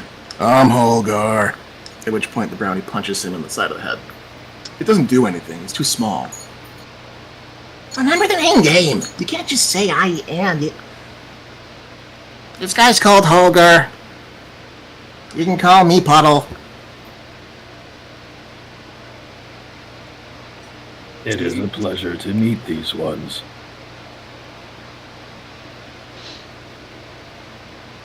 Pleased to make your acquaintance. You can call me Raven. The somewhat slow-witted Minotaur nods in your direction and then Karn's direction. Somewhat disappointed. He plants his hand behind his neck and scratches a little bit. Well, it's nice to meet you all. Really was hoping to run into that guy again, but it is what it is. Good luck with whatever you're doing. That guy, you mean the Wanderer? Yeah. Was really hoping I was our ticket out of here. We haven't seen him in quite a long time. Does Raven know who the Wanderer is? Yeah. Yeah, local celebrity.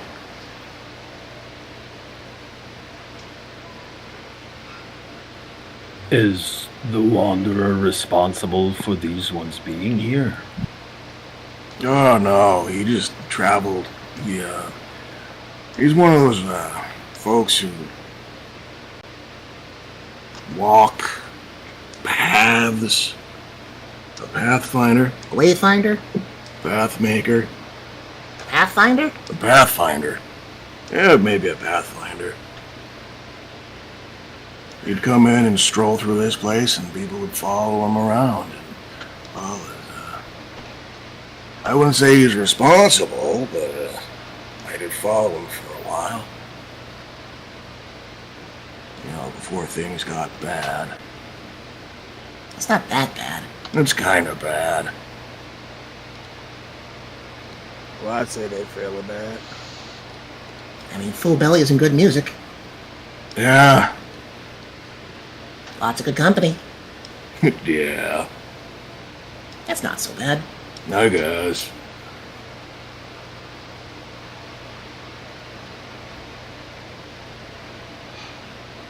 If these ones see this Wanderer, these ones will tell them of these ones' plight. Puddle nods his head and kind of points at you, Karn. Yeah, you know, that's a good idea.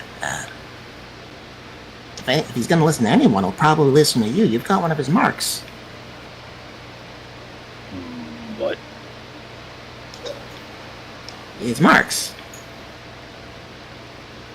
You know, the marks that you wear, like the... He gestures to Bones. Oh, like you with the stripes, and He gestures toward Leah, you with your glow, and then toward Roar. you with that concrete thing you got going on, and this guy, well, he's got the dust, and oh, I suppose you don't really see it, but if you look hard enough, you can see it. He bears the mark of Wander, and He squints at Karn.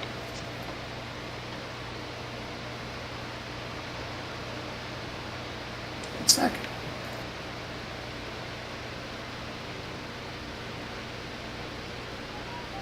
let's see, Wanderer and Transformation. Those are the two things you brought with you when you got here.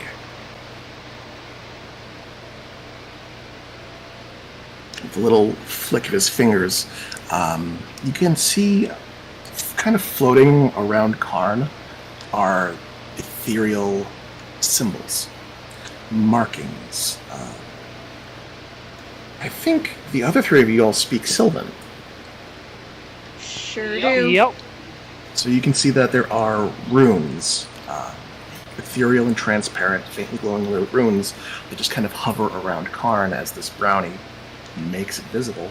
You see a rune of transformation and a rune that represents Wanderer.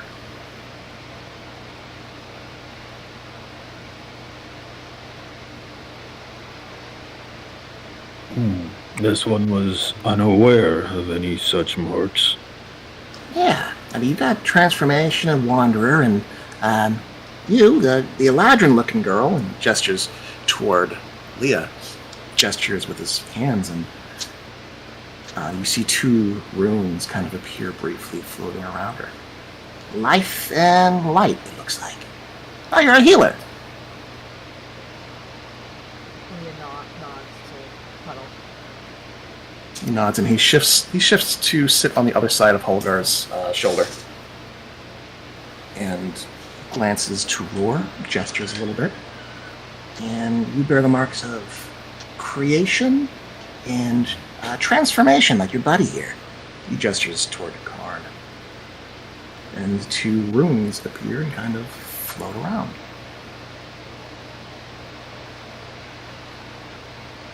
I see you're a maker. That would explain why the ground beneath your feet wants to be less, but harder.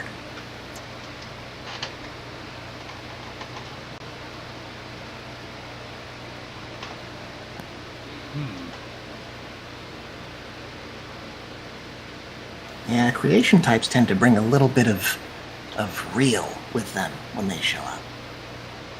And then there's you. And he gestures at Bones, and with a little wave of his hands, two symbols appear. Creation and nobility. He bows his head and takes his hat off. Sorry to address you so uncouthly, milady. Oh, you can just call me Summer, if you'd like.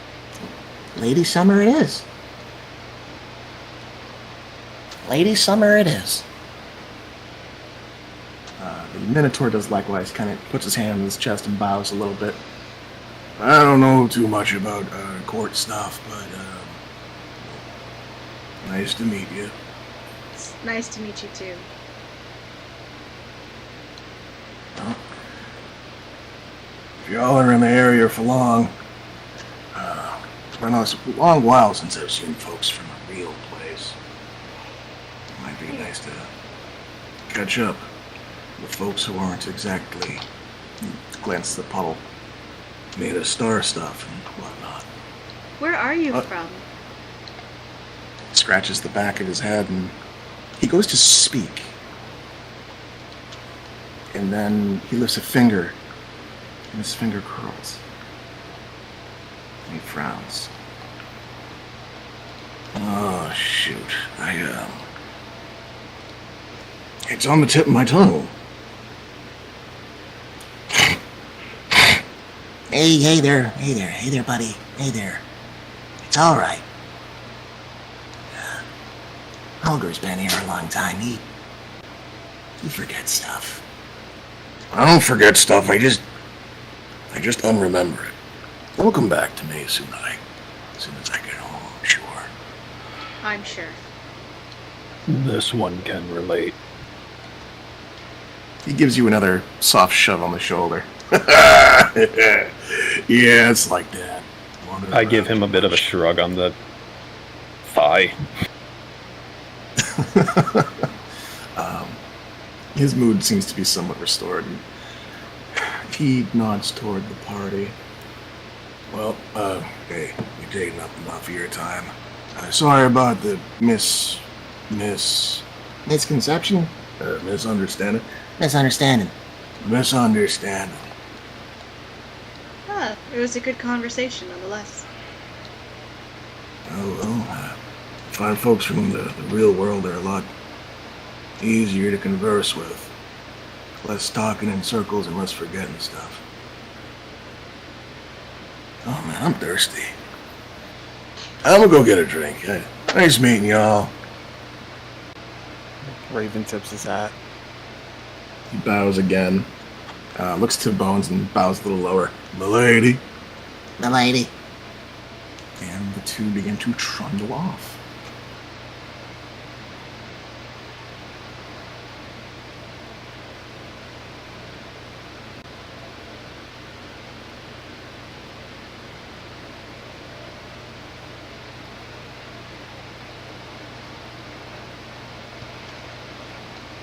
So, during this conversation, Leah, you're not sure if it is the circuitous conversation or just the day's events getting to you, but you feel a bit of an ache begin to form in between your eyes.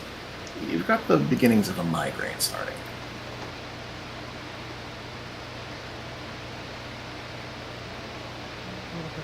Going on. A little bit of happening.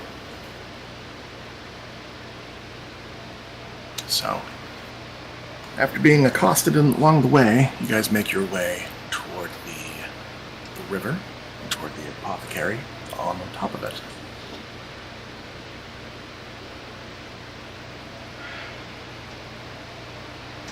Gabriel, you lead the party to the Wildwood Apothecary.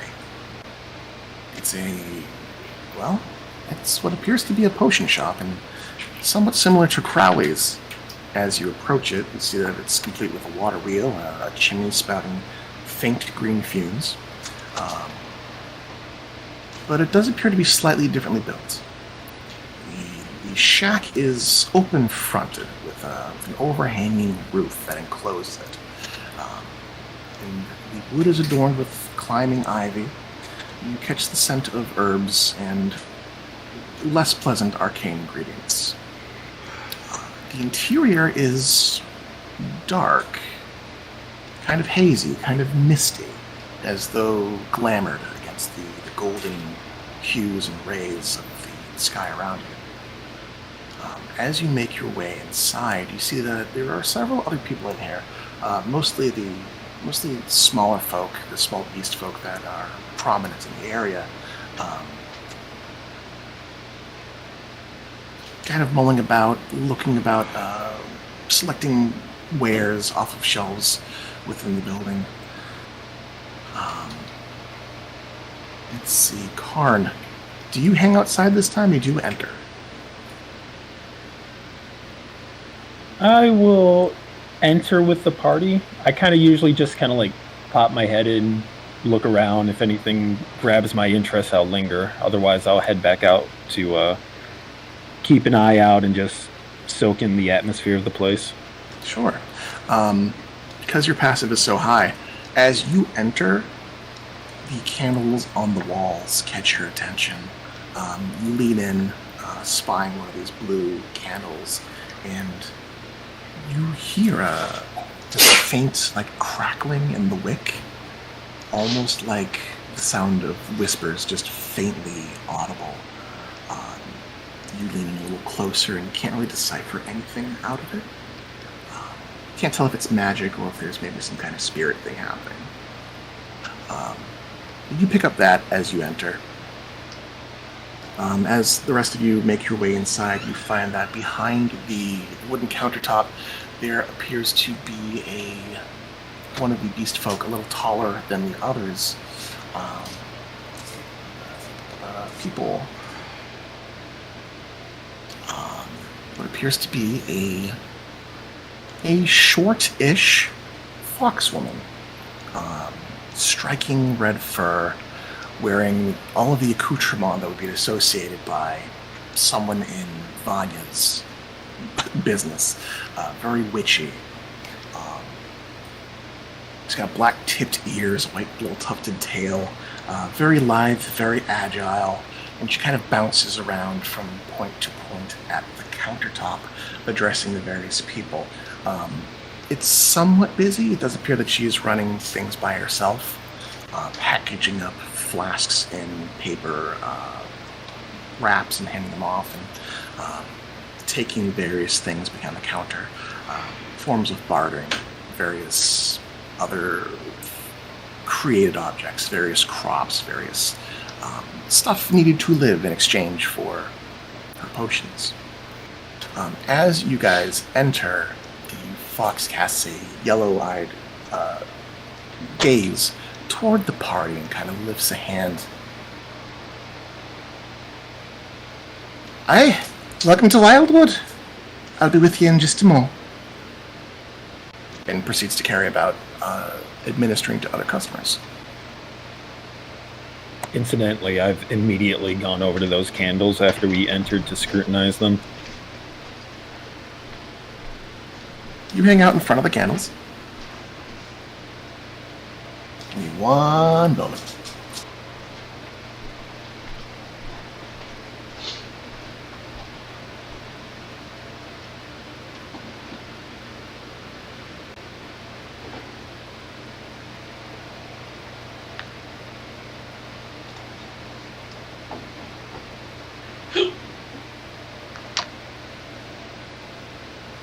Okay.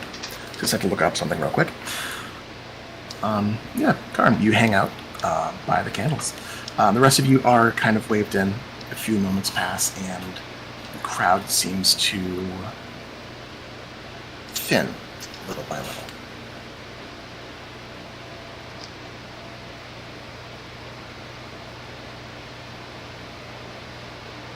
Yeah, I mean, I'm patient. I'll wait. Sure. So you wait a little bit, and eventually you guys make it to the counter. An exasperated foxwoman kind of sighs and plants her elbow on the table, looking you all over. Oh, could it be dreamers? Visitors? What brings you to my neck of the woods? We're helping finding some lost things. Oh. She licks her teeth and looks about the group briefly. I see. Some of those adventuring types then, eh? Right then, assuming then that you're not here for business, you've probably heard about things slowing down over in my neck of the woods. Hey. Yep.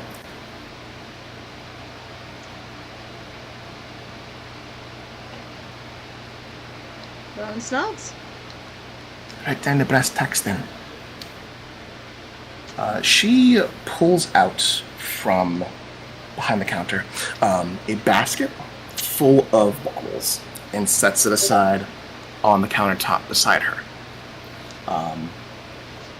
And then gestures behind her toward what looks to be a series of shelves with books on them. There's a large pedestal that is currently empty.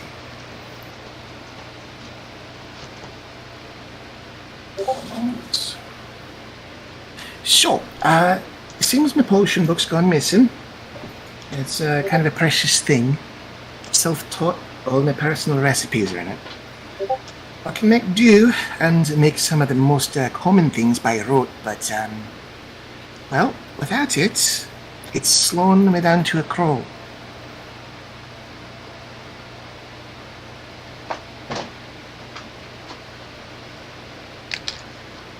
Did you see anything? Any clues? She nods a bit. Aye, actually. Follow me for a moment. And she reaches and grabs the basket under one arm and makes her way out from behind the counter. As she does, she kind of like gives each party member a glance up and down, and the little faint grin on her face grows a little bit wider and a little bit wider as she appears to be sizing people up, or just appears to be pleased with how different you all are. Right this way, up back toward the fields.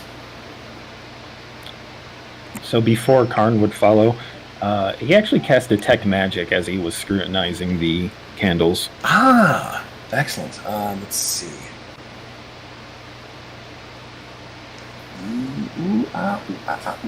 So that is what kind of magic is that? You do detect magic off of this candle. There are other candles that appear to be they have illusory magic on them. The one next to you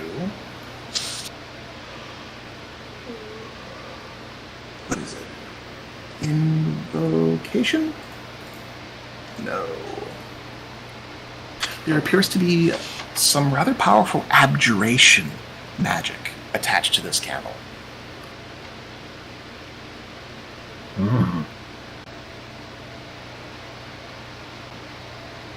For me, I would associate that as something that wards something off, right? Yes, protection magic.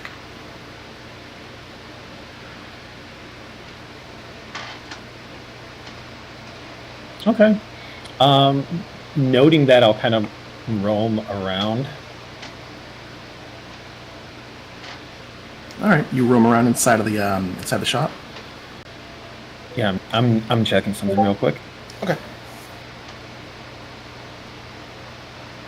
Yeah, detect magic's up for 10 minutes, so I'm gonna move around this shop as I follow after the others and just kind of take in the wares. Yeah, you detect that there is low-level magic on just about everything in here. The potions, the bottles are magic. There are books that have magic on it. There are various baubles and what appear to be charms that have magic on them. This is very much a shop of curiosities. Cool. I'll just note that as I accompany the others. Certainly. So you follow them out. The fox lady, she walks a little bit closer to you, Bones, as she leads, basket in hand. By the by, you may call me Hazel Bramblethorn, and I'm at your service, milady. You can call me Summer. Auspicious name. We hadn't had Summer here in quite some time.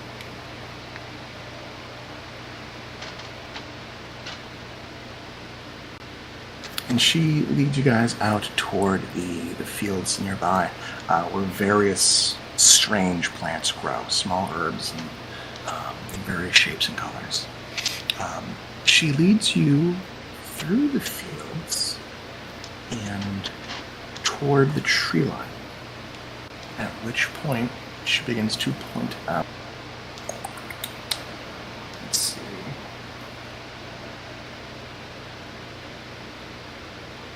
Yeah, she points out what appear to be small footprints. Bones, you make out immediately the shape of the footprints. So, I was looking around inside for it, couldn't find it. Started looking around outside.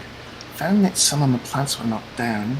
As you can see over there, some of the stems have been broken off. I'm assuming something went scurrying through here, and then I found these. I don't want to cast blame, but almost look like rabbit prints. But it would be quite rude to accuse one of the many hosts here, as I am an immigrant myself.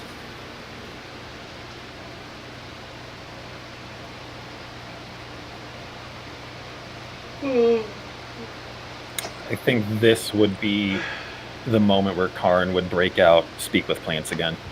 Sure.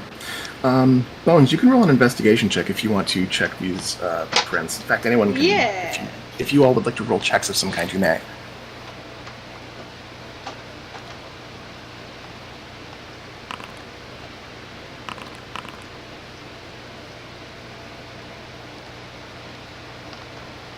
So that's a natural 20 for a total of 29. Woo! Natural 20 for a total of 29. We've got 2 in the pool. My God. 2 in the pool has happened. Machines. Also, it's Bones. Investigation. Also, it's Bones. It's investigation. What you gonna do? So, as you look down into these prints, you find where they begin, and Hazel kind of points off where they stop. With that natural 20, you find where they continue. As you move a few yards deeper closer to the tree line, you see in the soft soil there are little depressions, little circular depressions that appear to have what could be the shape of toes. But the thing that stands out to you is that the imprint is so shallow that whatever walked through here would have had to have been incredibly light. You've clocked some of the, the small Laparan folk within the town. Someone like Garabik would leave, more of a footprint. They would sink into the earth a little more. As well, let's see. You find, with that nat 20, more than just the footprints, you make out thatch, hay, various thin and wispy, yellowed and dying vegetation fibers, right? That nothing in this particular field matches.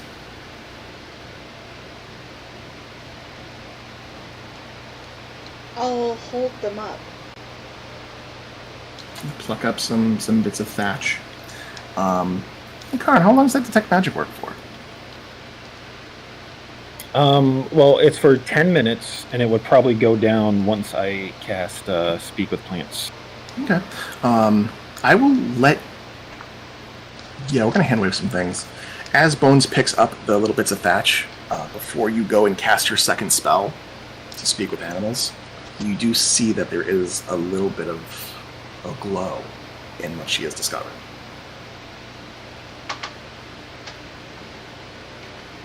There's magic in that. What type? Karn, you determine that it is the golden glow of transmutation.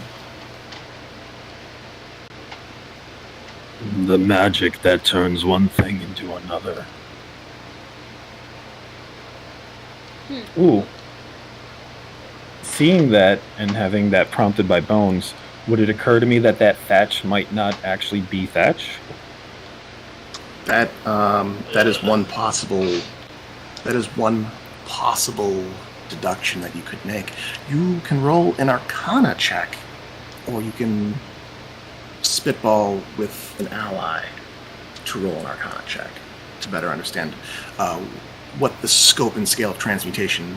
Definitely spitball with an ally. Sure.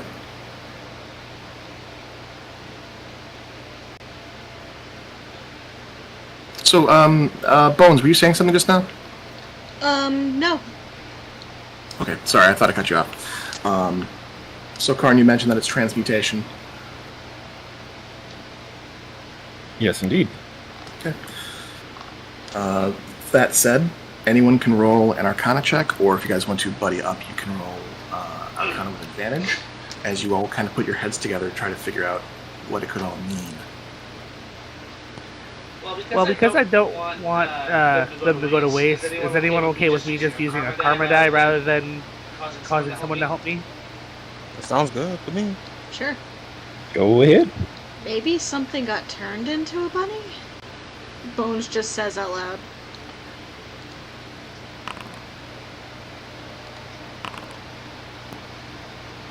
And I would be using Flash of Genius on the 14, so 18.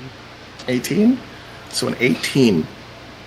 So the 18, well, that lets you know that transmutation is generally associated with turning one thing into another thing, like a physical transformation, like a polymorph. But with your background and with that high roll, you do know there are other uses for transmutation. One sec. Yeah.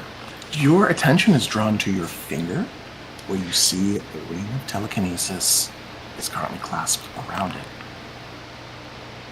And you recall that, transmutation is more than just shape-shifting stuff. It's also got a couple of other uses, such as animating things, or moving things.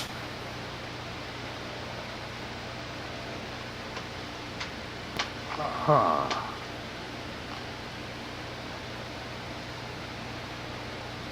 Someone could be moving things. Wait.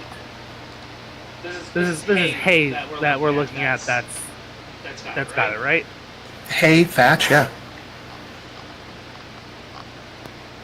Huh. Animated scarecrows? Are there scarecrows a little bit further in those fields that we can see? You do not detect any scarecrows nearby.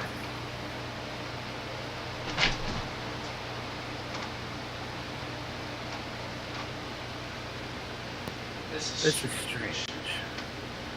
Karn was talking to leaves. I promptly approached the nearest tree. You approach the nearest tree? Hay looks like it could have been moved. And I lift my hand that has the ring on it because it uses the same magic as my ring. But didn't we just get told that small things go running past? So maybe the small things are made out of... Who would do that?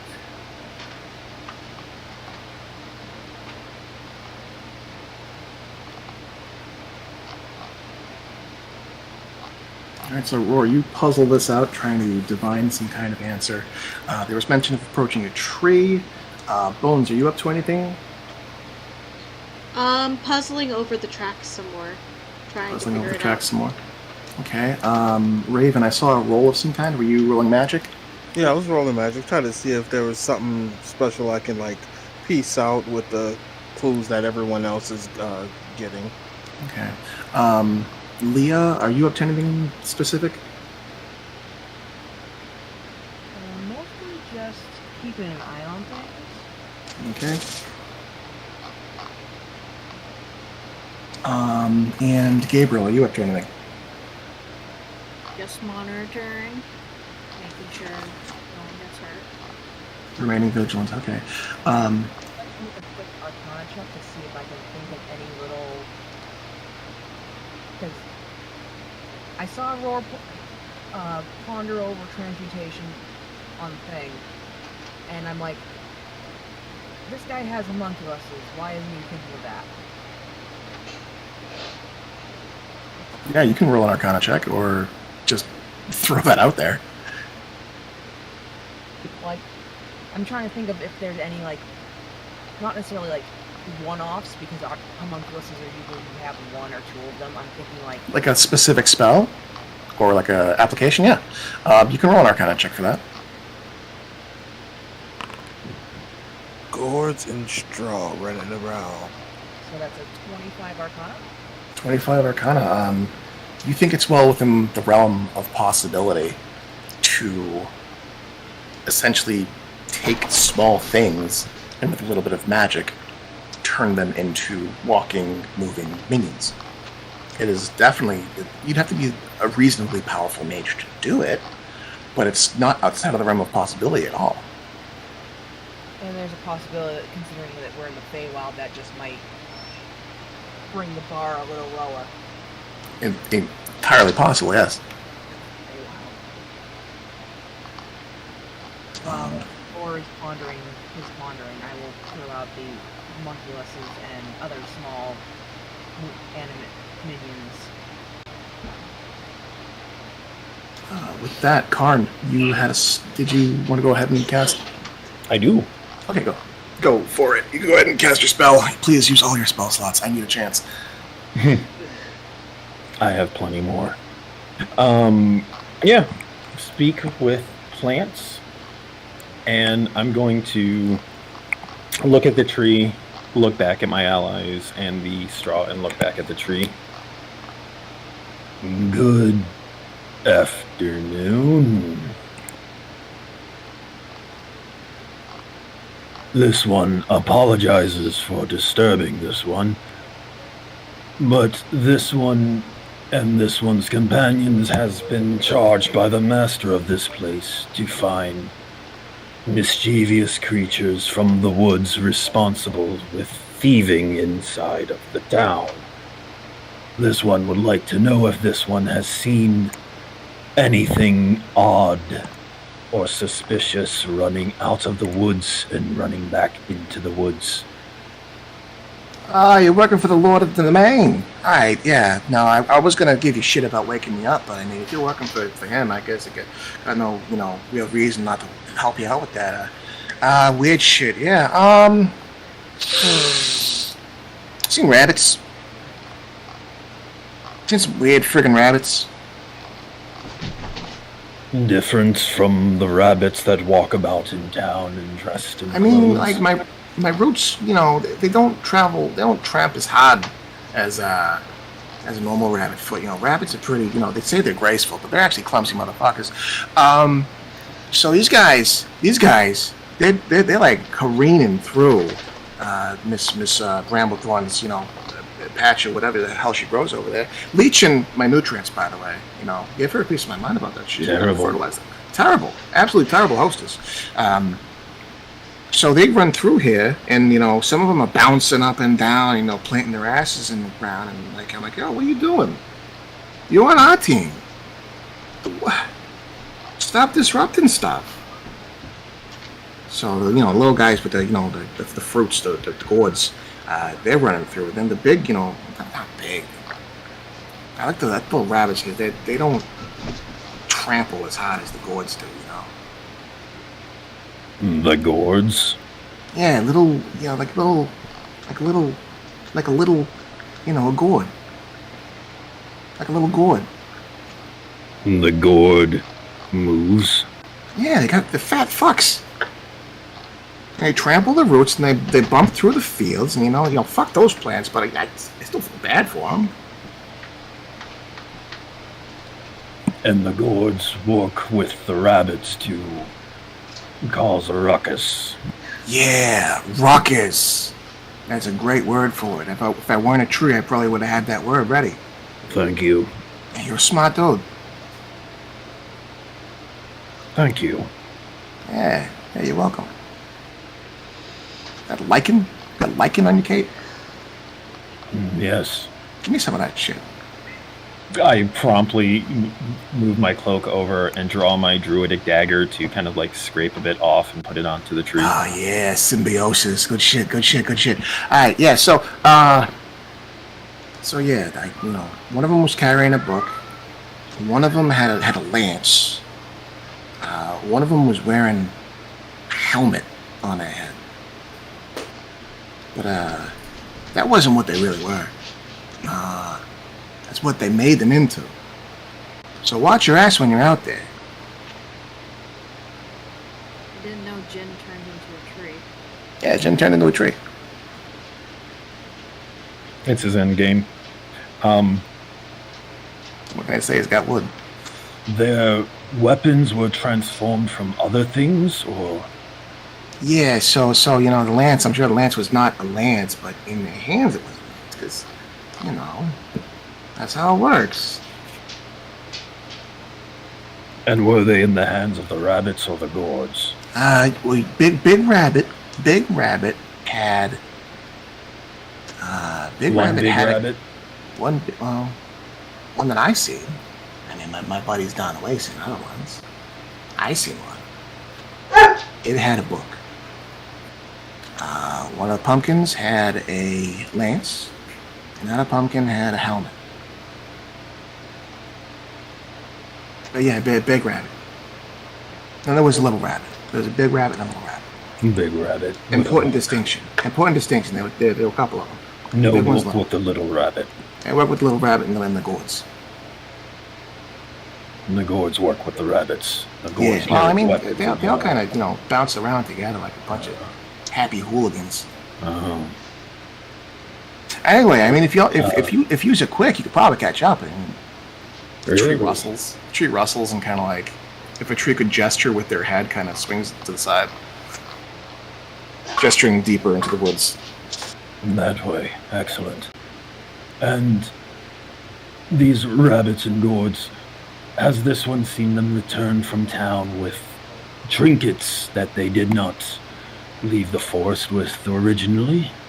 Oh yeah. Odds and ends, bits and bobs, bric-a-brac, detritus, a cake or two. That is a good word. Yeah. I listen to Miss Hazel. She's got good words. I mean, she's terrible at fertilizing, but she's got good words. This one will be sure to advise her of your fertilization requests. Yes, yeah. Tell her. Tell her Redwood said, fertilize me, Mommy. This one will do so. Hell yeah. Ah, you fucking rule. Come back soon. This one will certainly try. The tree rustles, dropping some of its leaves. I will turn and face my companions. Once more, Karn has been shouting at a tree.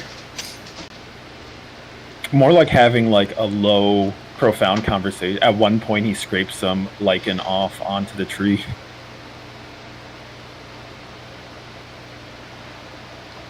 These ones are hunting rabbits and gourds.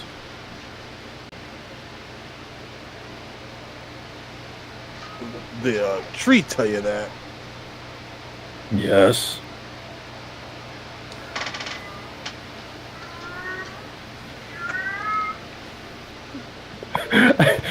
I love the fact you turned on your mic, didn't say anything, you just hear Leonard meowing in the distance. He's so upset I had to. So at the mention of rabbits and gourds, both Gabriel and Raven, I would like you guys to make, what kind of check would this be? It's gonna be a history check. Unless you guys want to work together to try to piece out what this could mean. The information does tickle the back of both of your brains. You said history? History. That's 17. 17 and 19. You guys are both above the mark. With that information passed along, that kind of clicks into place. Raven, you know that there are other lords and other domains that intersect with Amberbreeze. You do know that beyond the borders here, it's a small trek to a neighboring domain in which the Master of Ceremonies holds court. He is associated with harvesting and, among other things, pumpkins.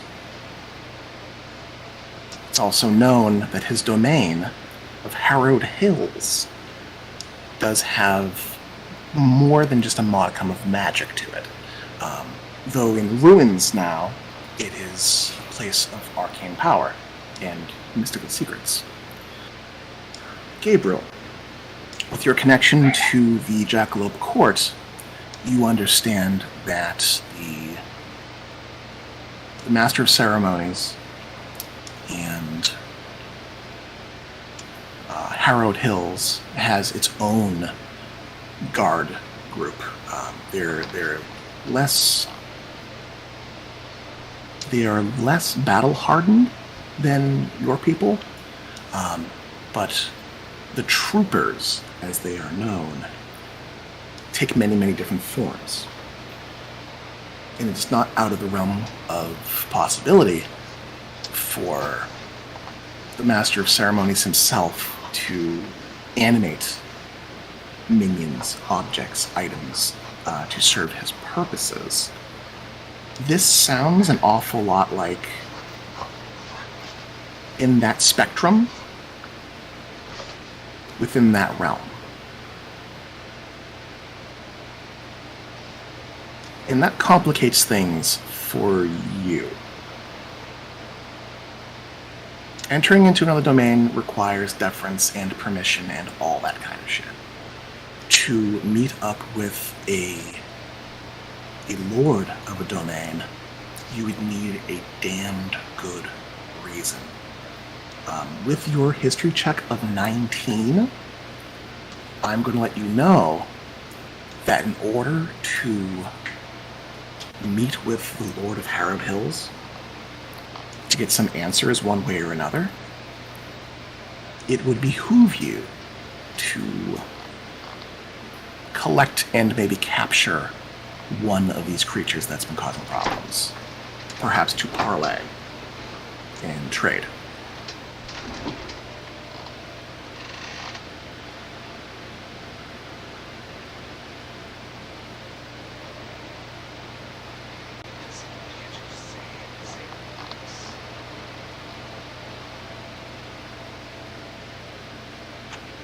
Alright, so Raven's gonna snap his fingers.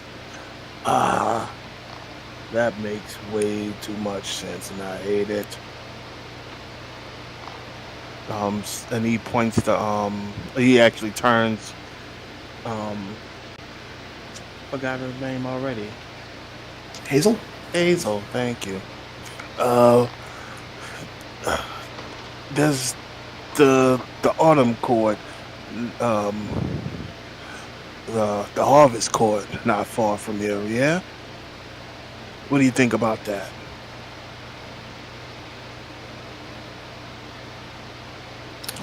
You address Hazel, and she kind of looks you over and takes a moment to rub her chin. Arrowed Hills, you mean? Yeah, it's the place. Bunch of gourds, bunch of straw.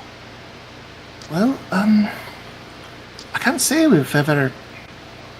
I don't know why. I suppose it may be possible that someone from out there came here and caused problems. I can't see why. They've got their own problems. Yeah, what would cause anyone from there to come over here like that? Don't quite get it.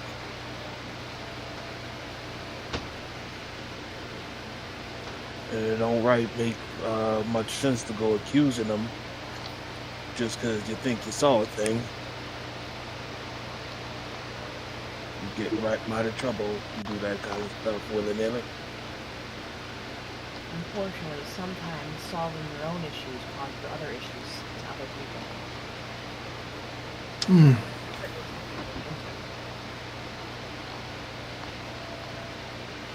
Well, if...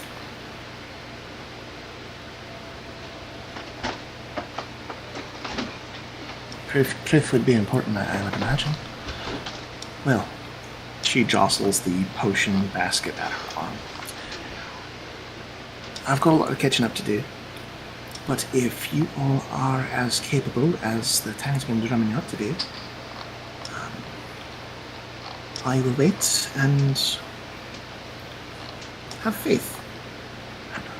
You may get the book back to me.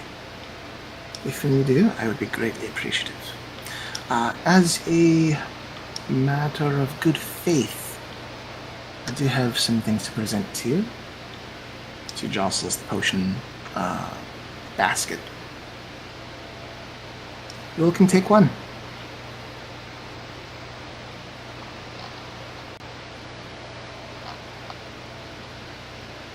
If you want.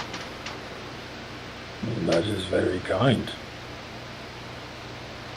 Oh. Redwood says to fertilize it, Mother.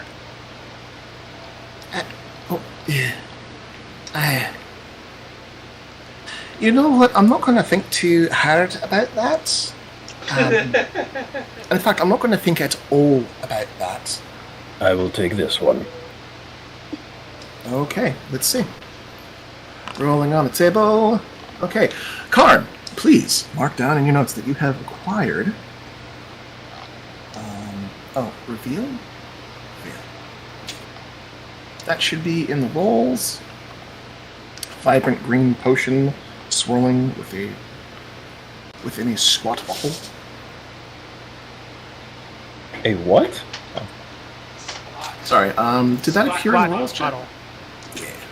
A vibrant green potion swirling within a squat bottle with a whimsical animal silhouette dancing on the label.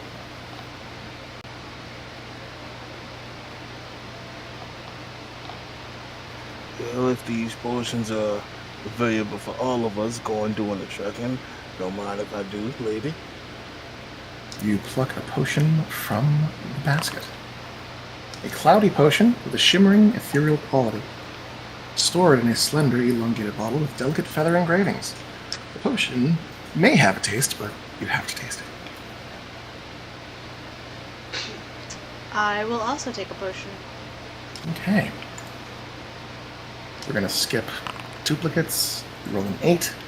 A potion swirling with a vibrant turquoise and magenta colors, containing a small, twisted glass vial that seems to shimmer with bewilderment.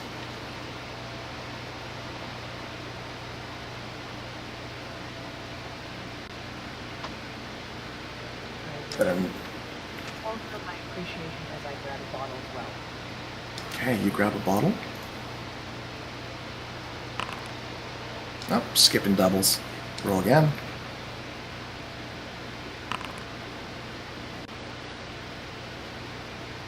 Getting harder. Getting harder. Oh, man. Roll again.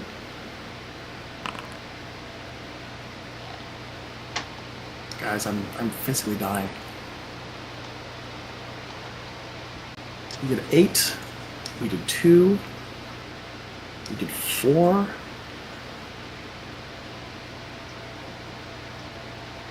3.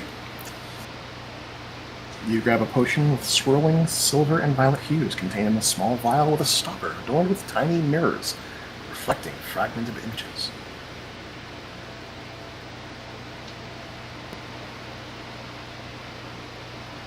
Roar will be the last one to grab one, so if there's someone else still has to go, they go before me. Gabriel, do you grab one? And free stuff? Yeah, sure. Free stuff? Hell yeah. Potion shimmering with radiant golden hue stored in a robust cylindrical flask with intricate engravings depicting swift animals in motion. And roar.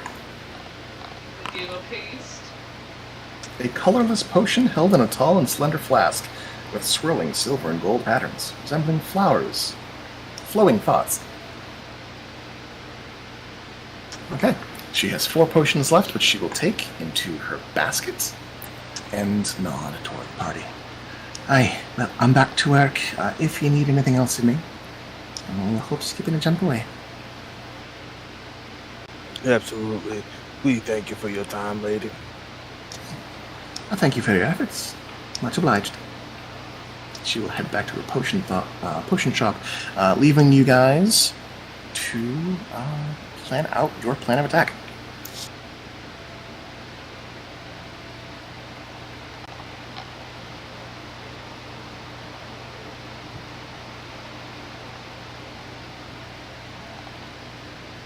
What does the bones think these ones should do? Move quickly and try and catch up with them.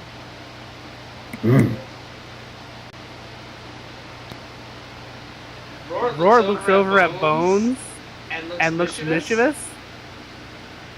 I think I'm almost faster than you now. That sounds like a fighting words. Fighting words. I like it. Do y'all race? Tell me your race. I would love to race. I kind of bend down and get ready to spring forward. I am speed. I am totally speed. But I do a quick check. Do I see any little fuckers that match the description that we were looking for, or is not yet currently? You don't see any immediately, but you do see the trail that Bones has found.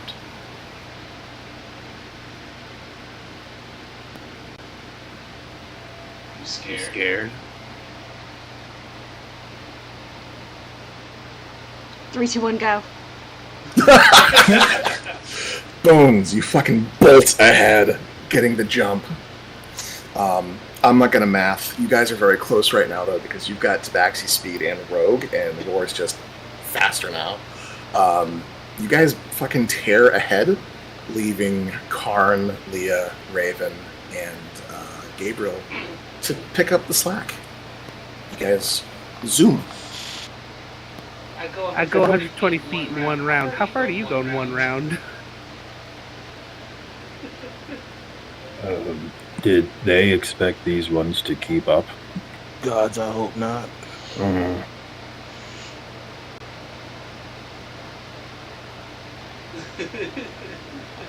Bones actions and then bonus action dashes. I don't know. I know that Tabaxis have like a special double move, but they have to stop moving the very next turn or My something. base speed is 9. Like, best I can do without my Tabaxi speed is move, bonus action dash, and then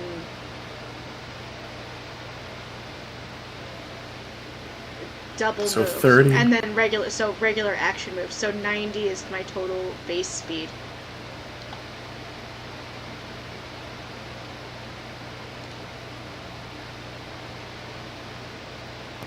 So Roar just like steadily pulls ahead.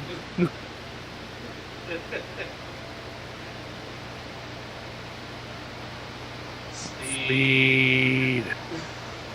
Roar, you tear off into the woods.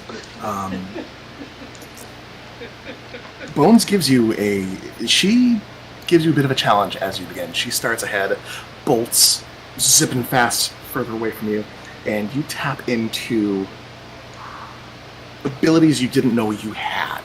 You start to feel yourself and feel that quickening, vibratory energy.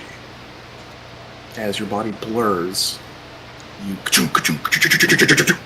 and zoom forward, steadily putting more and more distance between you and the party.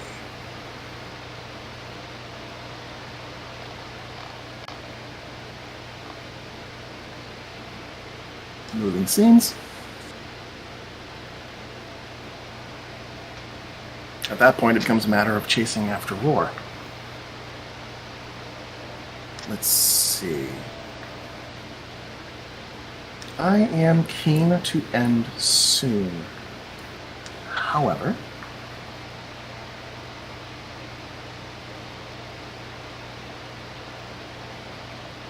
Falling leaves. Falling leaves.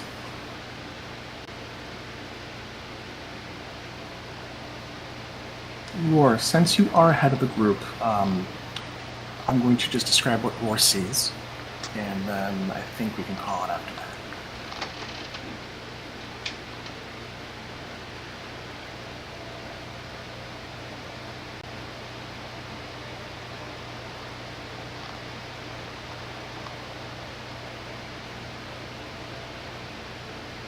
I'm sorry, what is this music? So, as you bound forward, kind of losing track of your friends behind you, you can still hear them as they jog, as plate mail clatters, trying to, catch up with you. You quickly find yourself approaching a crossroads. You almost carry forward, but you catch something in the corner of your eye, and that thing begins to kind of unfold. At first it looks like a large stone set up against a tree. And then you see that the stone appears to be wearing what appears to be a shirt, and is affixed to it a very large canvas bag.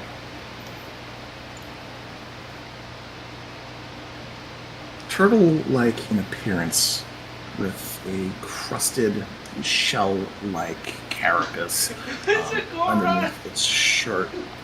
This entity is humanoid-ish, with a round face. Sitting beside this tree with its enormous backpack filled with baubles and trinkets and all manner of stuff, the creature lifts up one large and calloused hand, spotting you as you approach from the distance. Wanderers! A traveler! Hey! Come on over! Slow down for a bit. I got something to show folks like you.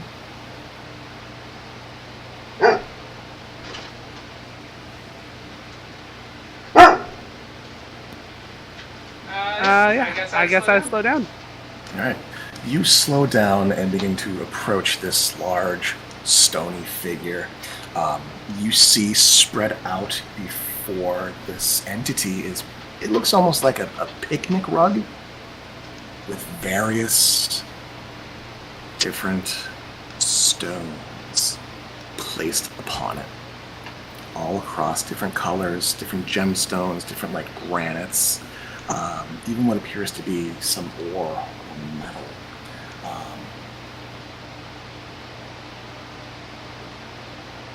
And as you approach and you look over this creature and their collection of things, that's when the party begins to catch up. Bones, you kind of trot to a stop, finding that Roar is making a friend in the Feywild. This is good and smart. Just as one by one, the remainder of the party starts to trundle to a stop. And I think this might be a good place to end for tonight. Okay.